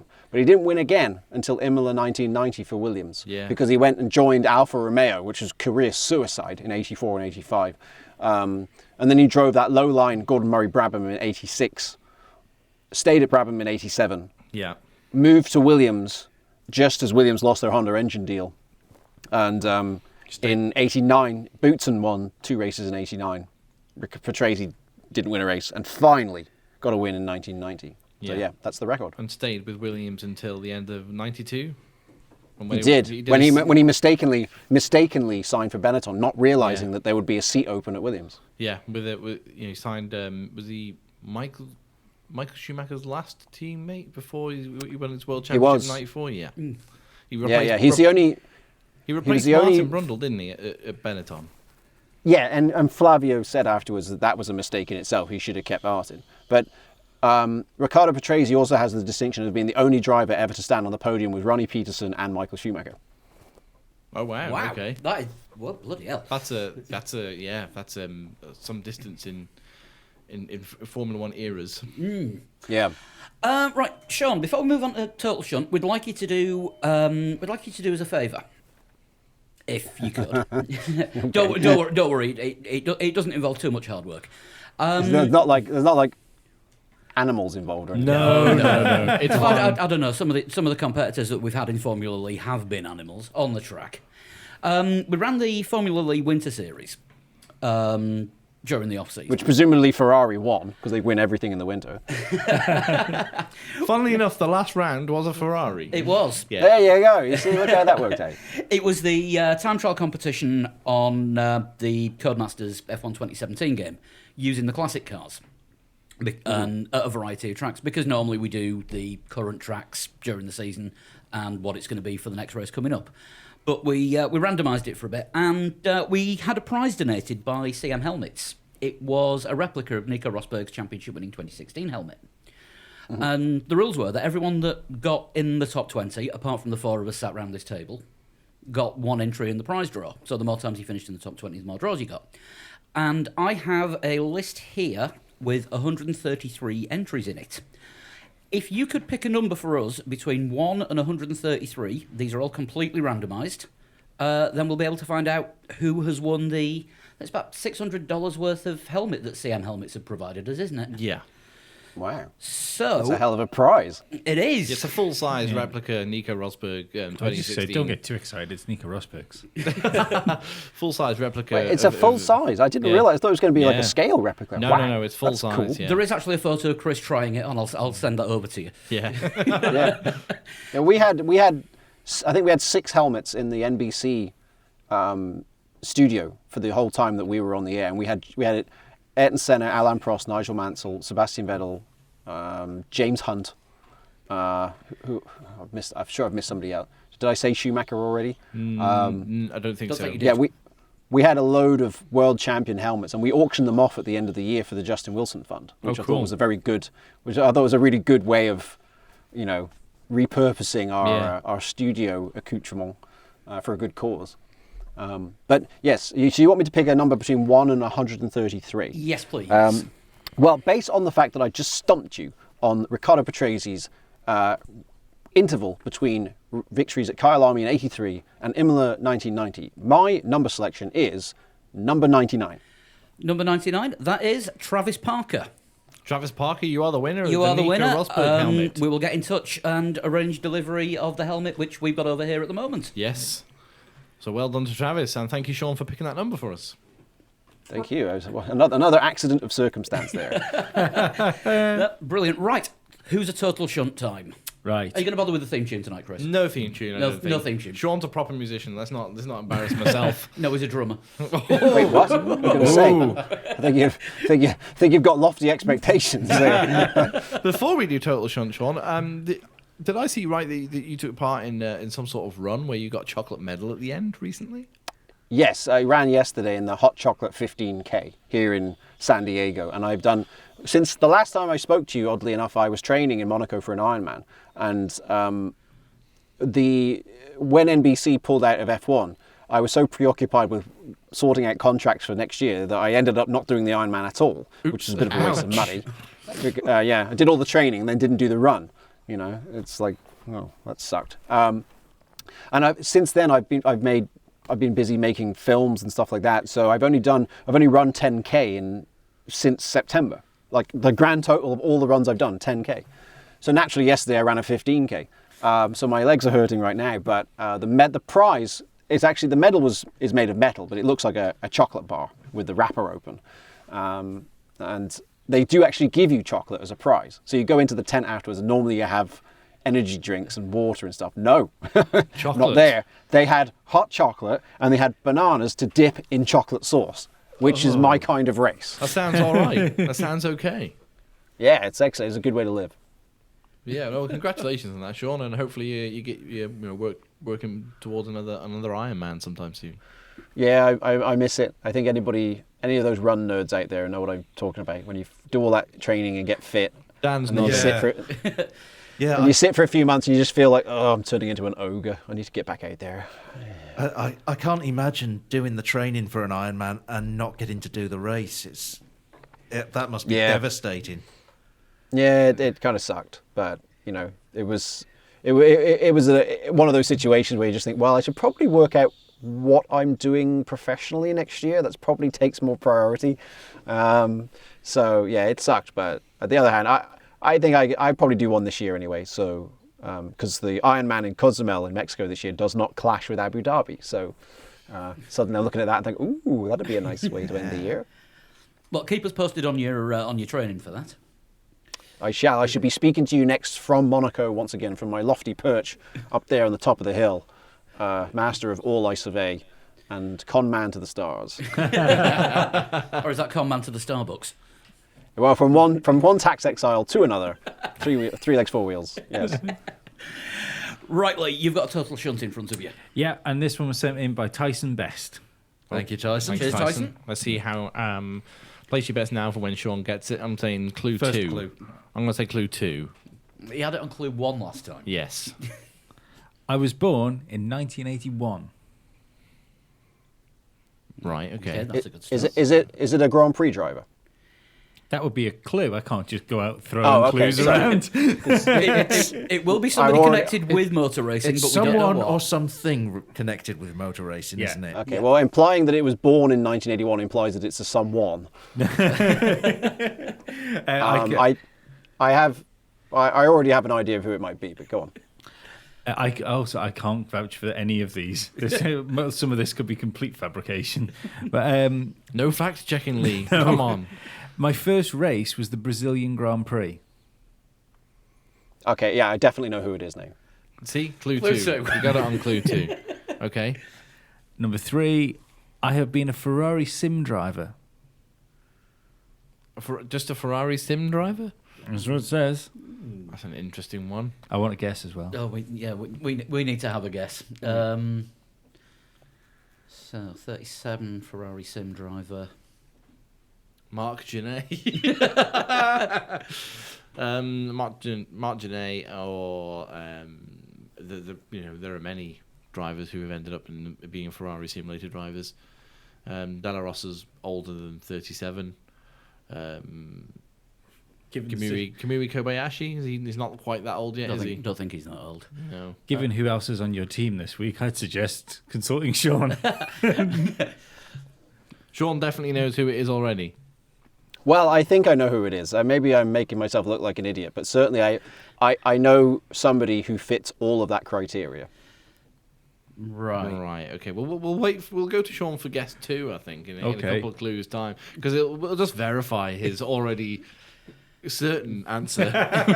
Well, yeah, I suspect that let me put it this way. I suspect when it says my first Grand Prix was the Brazilian Grand Prix, I suspect that's actually a bit of a red herring in so much as they weren't there as a driver. Oh, okay. Mm, Interesting. right. How old's Massa? You asking me? I'm just asking the room. Massa's. I can answer you exactly if you want. Massa's Like about, I can tell you his date of birth. Massa's about 37, isn't he? He's about that age. Yeah. About 36, 37. Yeah. Okay. From the three of us in the room, we will go for a tentative Felipe Massa. Tentative. It's a throwaway first guess. I'm not a fan of the tracks Bahrain, China, or Korea. Who was a fan of the Korean Grand Prix? The Koreans. Yeah, that's everybody. I mean, really. Yeah. Yeah, I can't remember who it was who described it. It was a Helmut Marko who described the Korean Grand Prix as two long straights coupled together with a load of squiggly corners. Well, that's every track. Yeah. Damon Hill follows me on Twitter. Oh wow, Is it me? Does Damon Hill follow you on Twitter, Sean? He does. I was one of the first people he followed. That's the Hey, weird part. that's- We were like early bromance. He's crazy. That is crazy. In that case, can you tell him next time he's over here for the Manx Grand Prix to pop in? Yeah, because he overtook I me. sh- Last- yeah. was it last August? I can ask him. Yeah. Yeah, last August he overtook you when you were on the prom. August before, I think it was actually August 2016. He overtook me. He was on Douglas Promenade. There, I was stuck in traffic, and I looked in the mirror because I could hear these bikes coming past me, and I recognised the helmet instantly. And he stopped next to my car, and I just put my thumb up to him, and he looked at me and rode off. Right. It's like when I got cut up driving through Monaco by Alex Wirtz, because Alex Wirtz wears Alex Wirtz helmet. So it's like you can't confuse him. It's Hang like, on. that's the guy. Hang on, what? Alex Wirtz wears his helmet when he goes out driving normally? No. Sorry, he was on a scooter. No, he wasn't driving a car. Got you, Sorry, got you. I didn't establish that in the plot there. I was But like, yeah, it was well, like Alex Verse was just like in his Ford Focus, just like wearing his. no. I was just That thinking would have. he's I almost always wish I been- hadn't. Almost wish I hadn't corrected you now. It's a much better story until that. He's always been an advocate of safety, though, hasn't he? He has. Right. No, Good point. he had a big halo over his car. You know, it's called a roof. Oh dear. Right.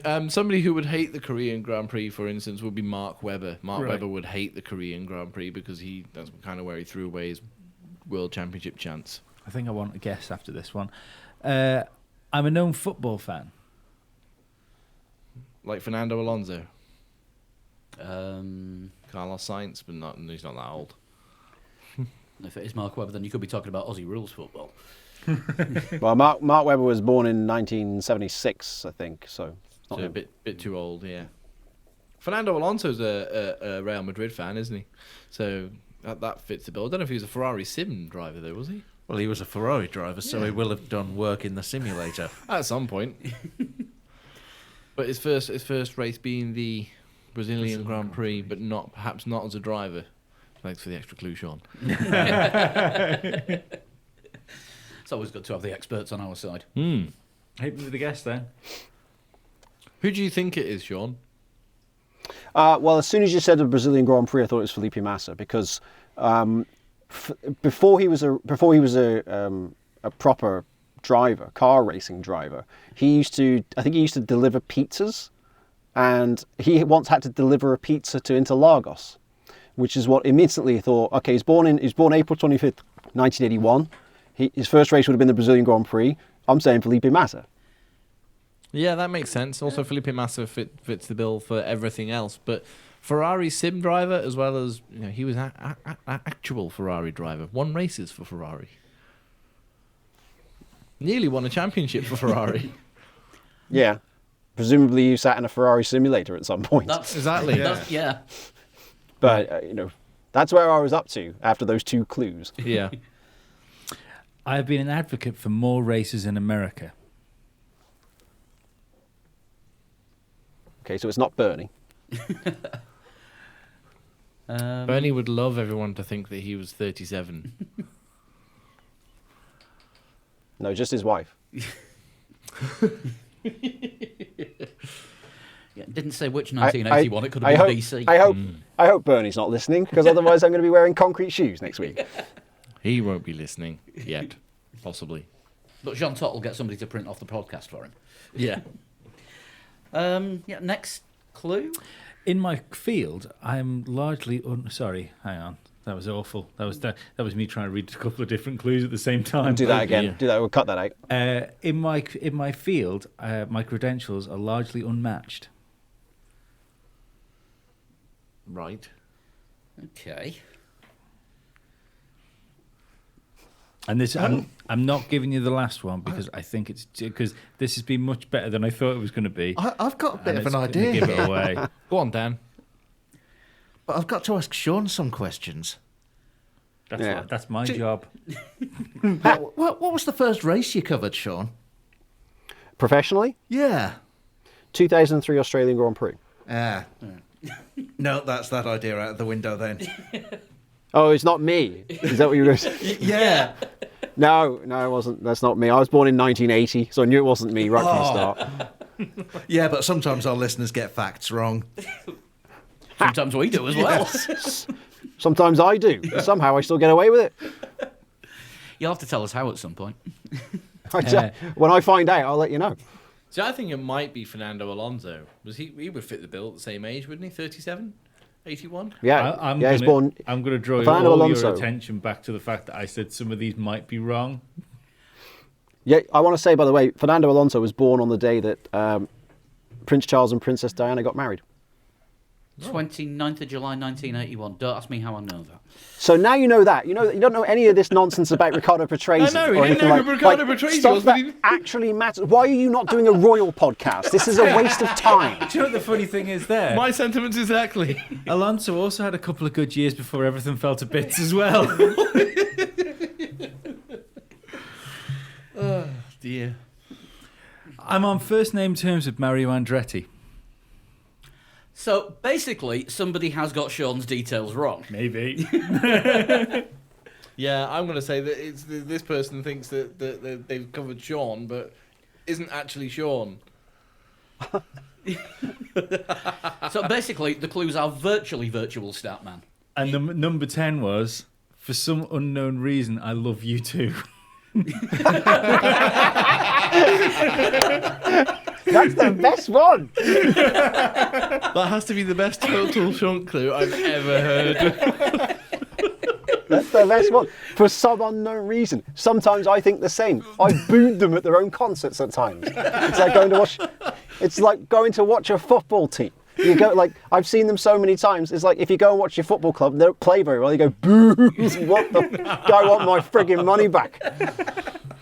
You still wear your Ireland shirt when you go and watch them, don't you, from your first gig? Yeah, well, I did that a couple of times in the last 10 years, just because it was, because of various reasons. But yeah, I wore a 1996 Ireland shirt the first time I went to see them. So when I went to see them here in September, which was the 30th time I'd seen them, I thought, right, well, I'll put on the same shirt, and look, it still fits 20 years later. And to be fair, that's one of the best Ireland football kits of all time. It's probably it's because of the opal, because it's got opal written. Everybody thinks of it as being Jack Charlton era, but of course it was Mick McCarthy in charge by then.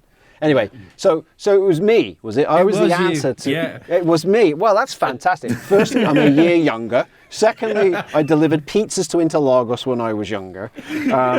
What else You were did a Ferrari sim driver. I have driven a Ferrari simulator, and I was going to say it, but I thought it sounded a little bit self-aggrandizing. I thought, wow, I didn't even realise that would come into it.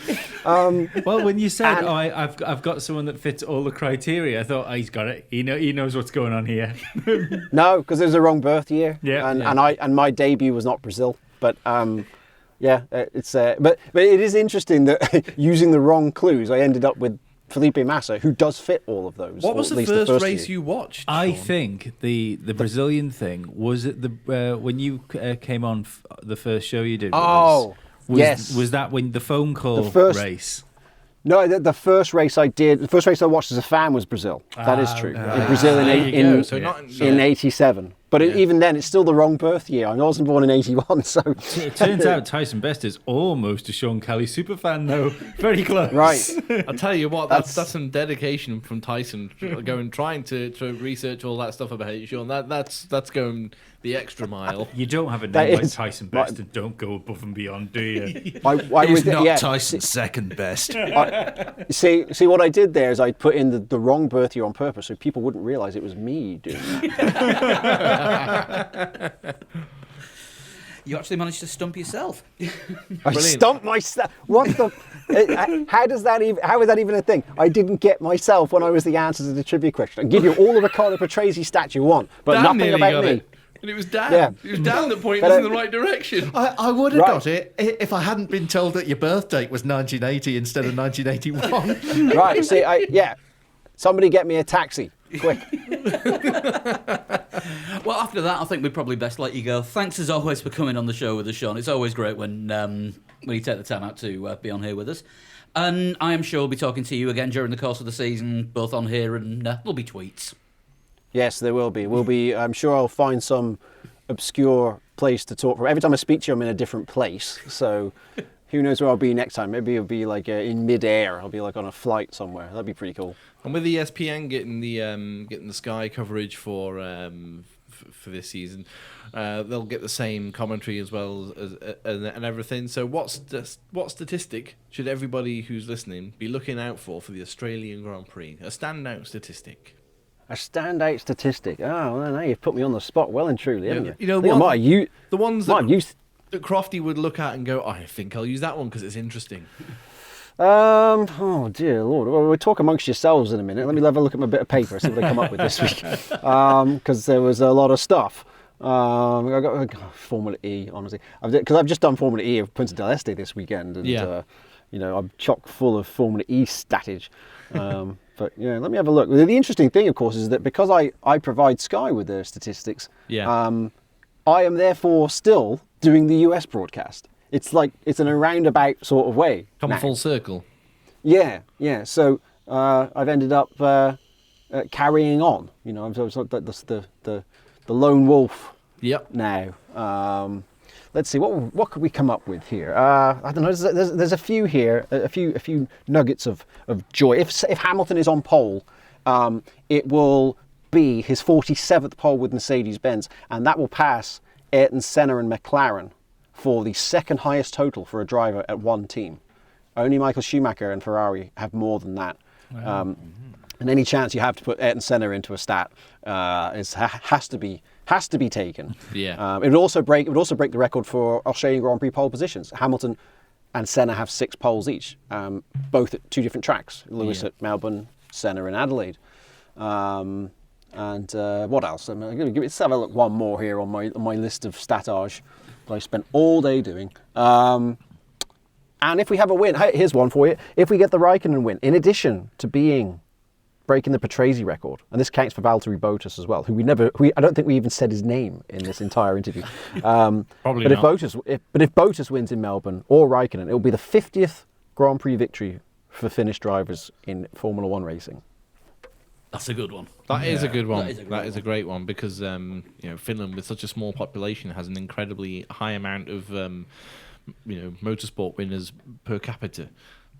About as many motorsport winners as we've got hair metal bands per capita. I've never been able to understand that either. Yeah, and one other thing, special mention. I had a conversation / argument with FOM this morning about Robert Doornbos. Now, you wouldn't think Robert Doornbos would come into the equation for the 2018 Australian Grand Prix, and yet he does. And the reason is because Charles Leclerc, I said in my notes this week, is the first Monegasque driver in Formula One since Olivier Beretta back in 1994. Well, they said back to me, look, the thing is, Robert Doornbos in 05 raced on a Monaco racing license. Ergo, he's classified as a Monegasque driver. Shouldn't we put him in this list of Monegasques as well? And I said, well, you could, but they'll laugh at you when they read it and they realise that guy is so patently not Monegasque, he's from the Netherlands. And then I also, as by way of counter-arguing it, I said, if you use that definition, that means that Jacques Villeneuve is the only Formula One world champion to come from Andorra because he raced on an Andorran racing licence. There you go. Oh, wow. That's a great way to underline the argument. Yeah. Yes. So if you hear it, right, just remember, if you hear that Doornbos is Monegasque, it's all bullshit. It's nothing to do with me. I having no part of that train wreck. Brilliant one. Well, as I say, thank you very much for coming on, Sean, and we will speak to you again soon. Yeah, cheers, mate. Thank you, gentlemen. Pleasure as always. Bye-bye. That was... why is it doing that now? It's working fine. Don't worry about the technology. It's all right. It wasn't a jump cut at all. No, things are doing what they should be doing. That's fine. I'm not all that bad with technology. I will repair that PC. This thing will be mixed properly. No, it's just that that screen's not doing what it normally does when we're recording. It's just deciding to do its own thing. That's fine. Hang on, if I do that, then that'll be better.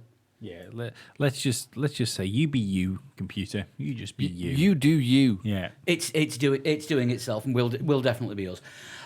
Great chat with Sean tonight. Yeah, it was good fun. We always appreciate Sean coming on the show. He's become a bit of a regular guest now. It's a familiar voice to long-time listeners. So Definitely. I hope they enjoyed it as much as we enjoyed talking to him. Absolutely. Yeah. Now, if you think your F1 prediction skills are better than Sean's stats, we have started a fantasy league this season. We tried to do one last year, but the website that we did it on wasn't exactly reliable. No, and we've had a few. We started a discussion a couple of weeks ago. We had a few messages and a few posts from people. I think it was Kat started the posts a couple of weeks ago, saying that you guys are going to be starting a fantasy league, and then we've had more messages and tweets, a couple of emails as well from people just asking the same thing basically. So we found one that we think works for us, and we hope will work for you too. Yes. We're playing on the Grid Rival Fantasy Formula 1 game. So if you go to gridrival.com, sign up there. It's free. It is free. That's the most important thing. Yes, definitely. You can have a look at the free leagues on there as well, and you will see one towards the top. 64 people in it at the moment. And that's not bad to say. We only launched it this afternoon on Facebook. Called 3 Legs, 4 Wheels. So add your team into that league and see how you get on. Yeah, it's dead easy. Just create your team. You can choose 5 drivers and a constructor. Choose one of your drivers to be your main talent, and then you obviously go stay within the budget that they assign to you, which I think is 100 million. It's 100 million. You earn bonus points, bonus cash on your budget for results. Yeah, and then you so you could end up being like Ferrari and spending all of the money in the world, if you're good enough. But yeah, if you win all the money in the world first. Yeah, you've got to win it all first. What I was confused by was the fact that if you got Stroll, he didn't give you money. No, it's weird, isn't it? Yeah. you put any of the Williams drivers in your seats, and you somehow still spent money. I remember the old Microprose Formula One manager game where you could take on a pay driver and they actually paid the team. I can't remember that. I remember Yeah, the old signed EA Ped- one was fucking ace. Sign Pedro Diniz, and all of a sudden your bank balance doubles. But then your results half.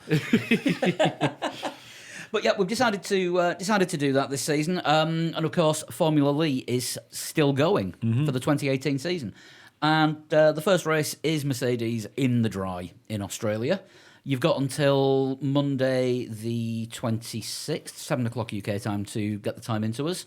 You can email it to 3legs4wheels@gmail.com. You can tweet it to @3legs4wheels, or you can send us a direct message on Facebook as well. And if you want to get in touch with us for any other reason, you can use that email address or the Twitter, and you can tweet us individually at @Flood21. At _Dan_. You really don't like saying I the really don't like underscores. saying that. I'm going to change it. I'm at a total shunt. And I'm at Pablo100. We're also on Instagram as well, and there is a Drive Tribe page, which I always keep forgetting to do anything with. I will get around to doing something with that at some point. We know we've got quite Can a it few... auto post?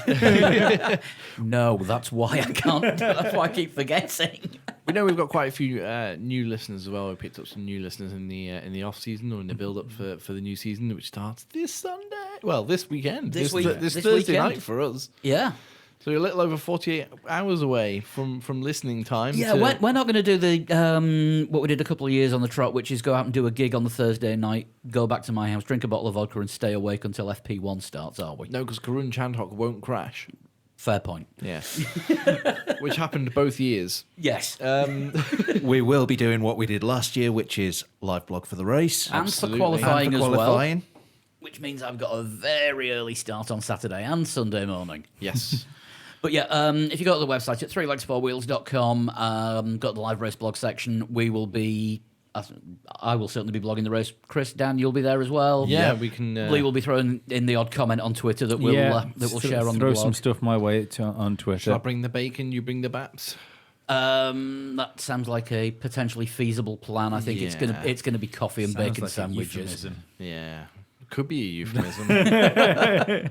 It's going to be too early in the morning for euphemisms. It's going to be the right hour of the morning for bacon. Oh, it sounds like that Balin from... Is it Take Me Out or something, whatever the thing is? Let the bacon see the baps. Yes. UK listeners will know exactly what we're talking about there. Yeah. Anyone from outside the UK, don't look that program up. It is dire. Yeah. We will be back next week with a review Of the Australian Grand Prix. Prix. And we will be sat around here going, wow, who expected that for the first race of 2018? McLaren 1-2. No. Sauber Haas 3-4. Haas won too. Magnussen's won the championship. Were you listening earlier? Hey, there's 1,500 quid in it if Hamilton wins every single race. It's going to be Hamilton on pole and the win, unchallenged. Bold prediction. Yeah, send your bold predictions into us as well for the race. We'll bring those up during the live blogs. Let's see how accurate we were. I tell you what we need to do. We haven't done a heroes and villains. Oh God, we haven't done a top 3 in a heroes and villains. It's been so long since we did a race, we forgot to do them. Mother trucker. So I'll go first. Thank God for that. With the top 3. Top 3 for the race. I'm going to say Valtteri Bottas to win the race. Ooh. Lewis Hamilton second. Controversial. I'll say Lewis Hamilton second and Max Verstappen third. Don't know why there's no Ferrari driver up there. That's just the first 3 drivers I thought of. My hero of the weekend, I'm gonna say Sauber is in general, just Sauber to be racing and not just not Making just, up the numbers. yeah, not just being nearly manner, a few seconds off the pace. And villain of the weekend, people complaining about the Halo. Because it's the first full weekend we will see it in effect. We will have forgotten about it by the time, Bahrain, China are all around. We won't be bothered by it. But because this is the Not first if time... media has anything to do about it. Because this is the first time we're going to see We are the live media. cars on... we're going to see the cars live on track, like giving it, turning wheels in anger. Yeah. They'll be the villains. People go, oh, Halo. Yeah. Get used to it. It's there. Yeah, It's there. can we just all say people that complain about the Halo for the villain of the week? Yes. So we just need to come up with a hero each. My top three, I'm going against you. It's going to be a Vettel win from Hamilton and Verstappen. Hero, I'm tempted to say Brendan Hartley. Oh, okay. It's kind of as close to a home race as he's ever going to get. Yeah. Unless they do a Grand Prix in New Zealand. They'd have to race round the island, wouldn't they? The islands. Islands, sorry. They need to build a bridge as well. I'm going to go But for... there's only 16 people there to watch it. and some sheep. Yeah, and that's if the All Blacks aren't playing somewhere. Yeah. I'm going to go for Hamilton first, Vettel second, Ricciardo third. Ooh. Hero of the week, Ricciardo. Yeah. Home race. Home race. Well, almost. Melbourne's slightly closer to Perth than Singapore. Yeah, but it's in his home country. Yeah. I'm going to go for a Hamilton win, followed constantly through the whole race, but at a 2-second gap from Bottas, who will be 30 seconds ahead of Fernando Alonso, because McLaren will be the hero of the week after sorting out all their pre-season problems and will be bang on pace with Red Bull. It also looks, keeping an eye on the F1 weather. Obviously, we record this podcast a good 5-6 days before the race. Does look like rain is forecast for every session. So that could come into play as well. And of course, if you're going to the race this weekend and you take any photos that you want to share with us and the listeners, send them through to us. Yeah. And don't forget as well, this is the begging part. We've got the extra Patreon show that we do every week. You can subscribe from as little as $1 a week. Gets you half an hour of... Rambling nonsense. Yeah, I'm going to go for rambling nonsense after what we recorded earlier tonight. Sends us to McLaren, Mercedes and car launches and such. And it keeps us going. How are those new microphones working out? Yeah, I was going to say, Seems fine. This new microphone is spot on. Yes. So there's no annoying whistling noises. No, there is not. Nobody start whistling now. So you can sign up to that by going to patreon.com/3legs4wheels. Just want to say one last thank you to CM Helmets for providing the prize. And again, well done to Travis. Yes, absolutely. And thanks to Sean again for coming on the show and also picking out Travis as a winner of the Nico Rosberg helmet. Right. Just for once, I'm not going to say we're going to go talk about F1. We're going to go watch some F1. Yes. Well, hey. We'll see you next week. See you next week. Bye.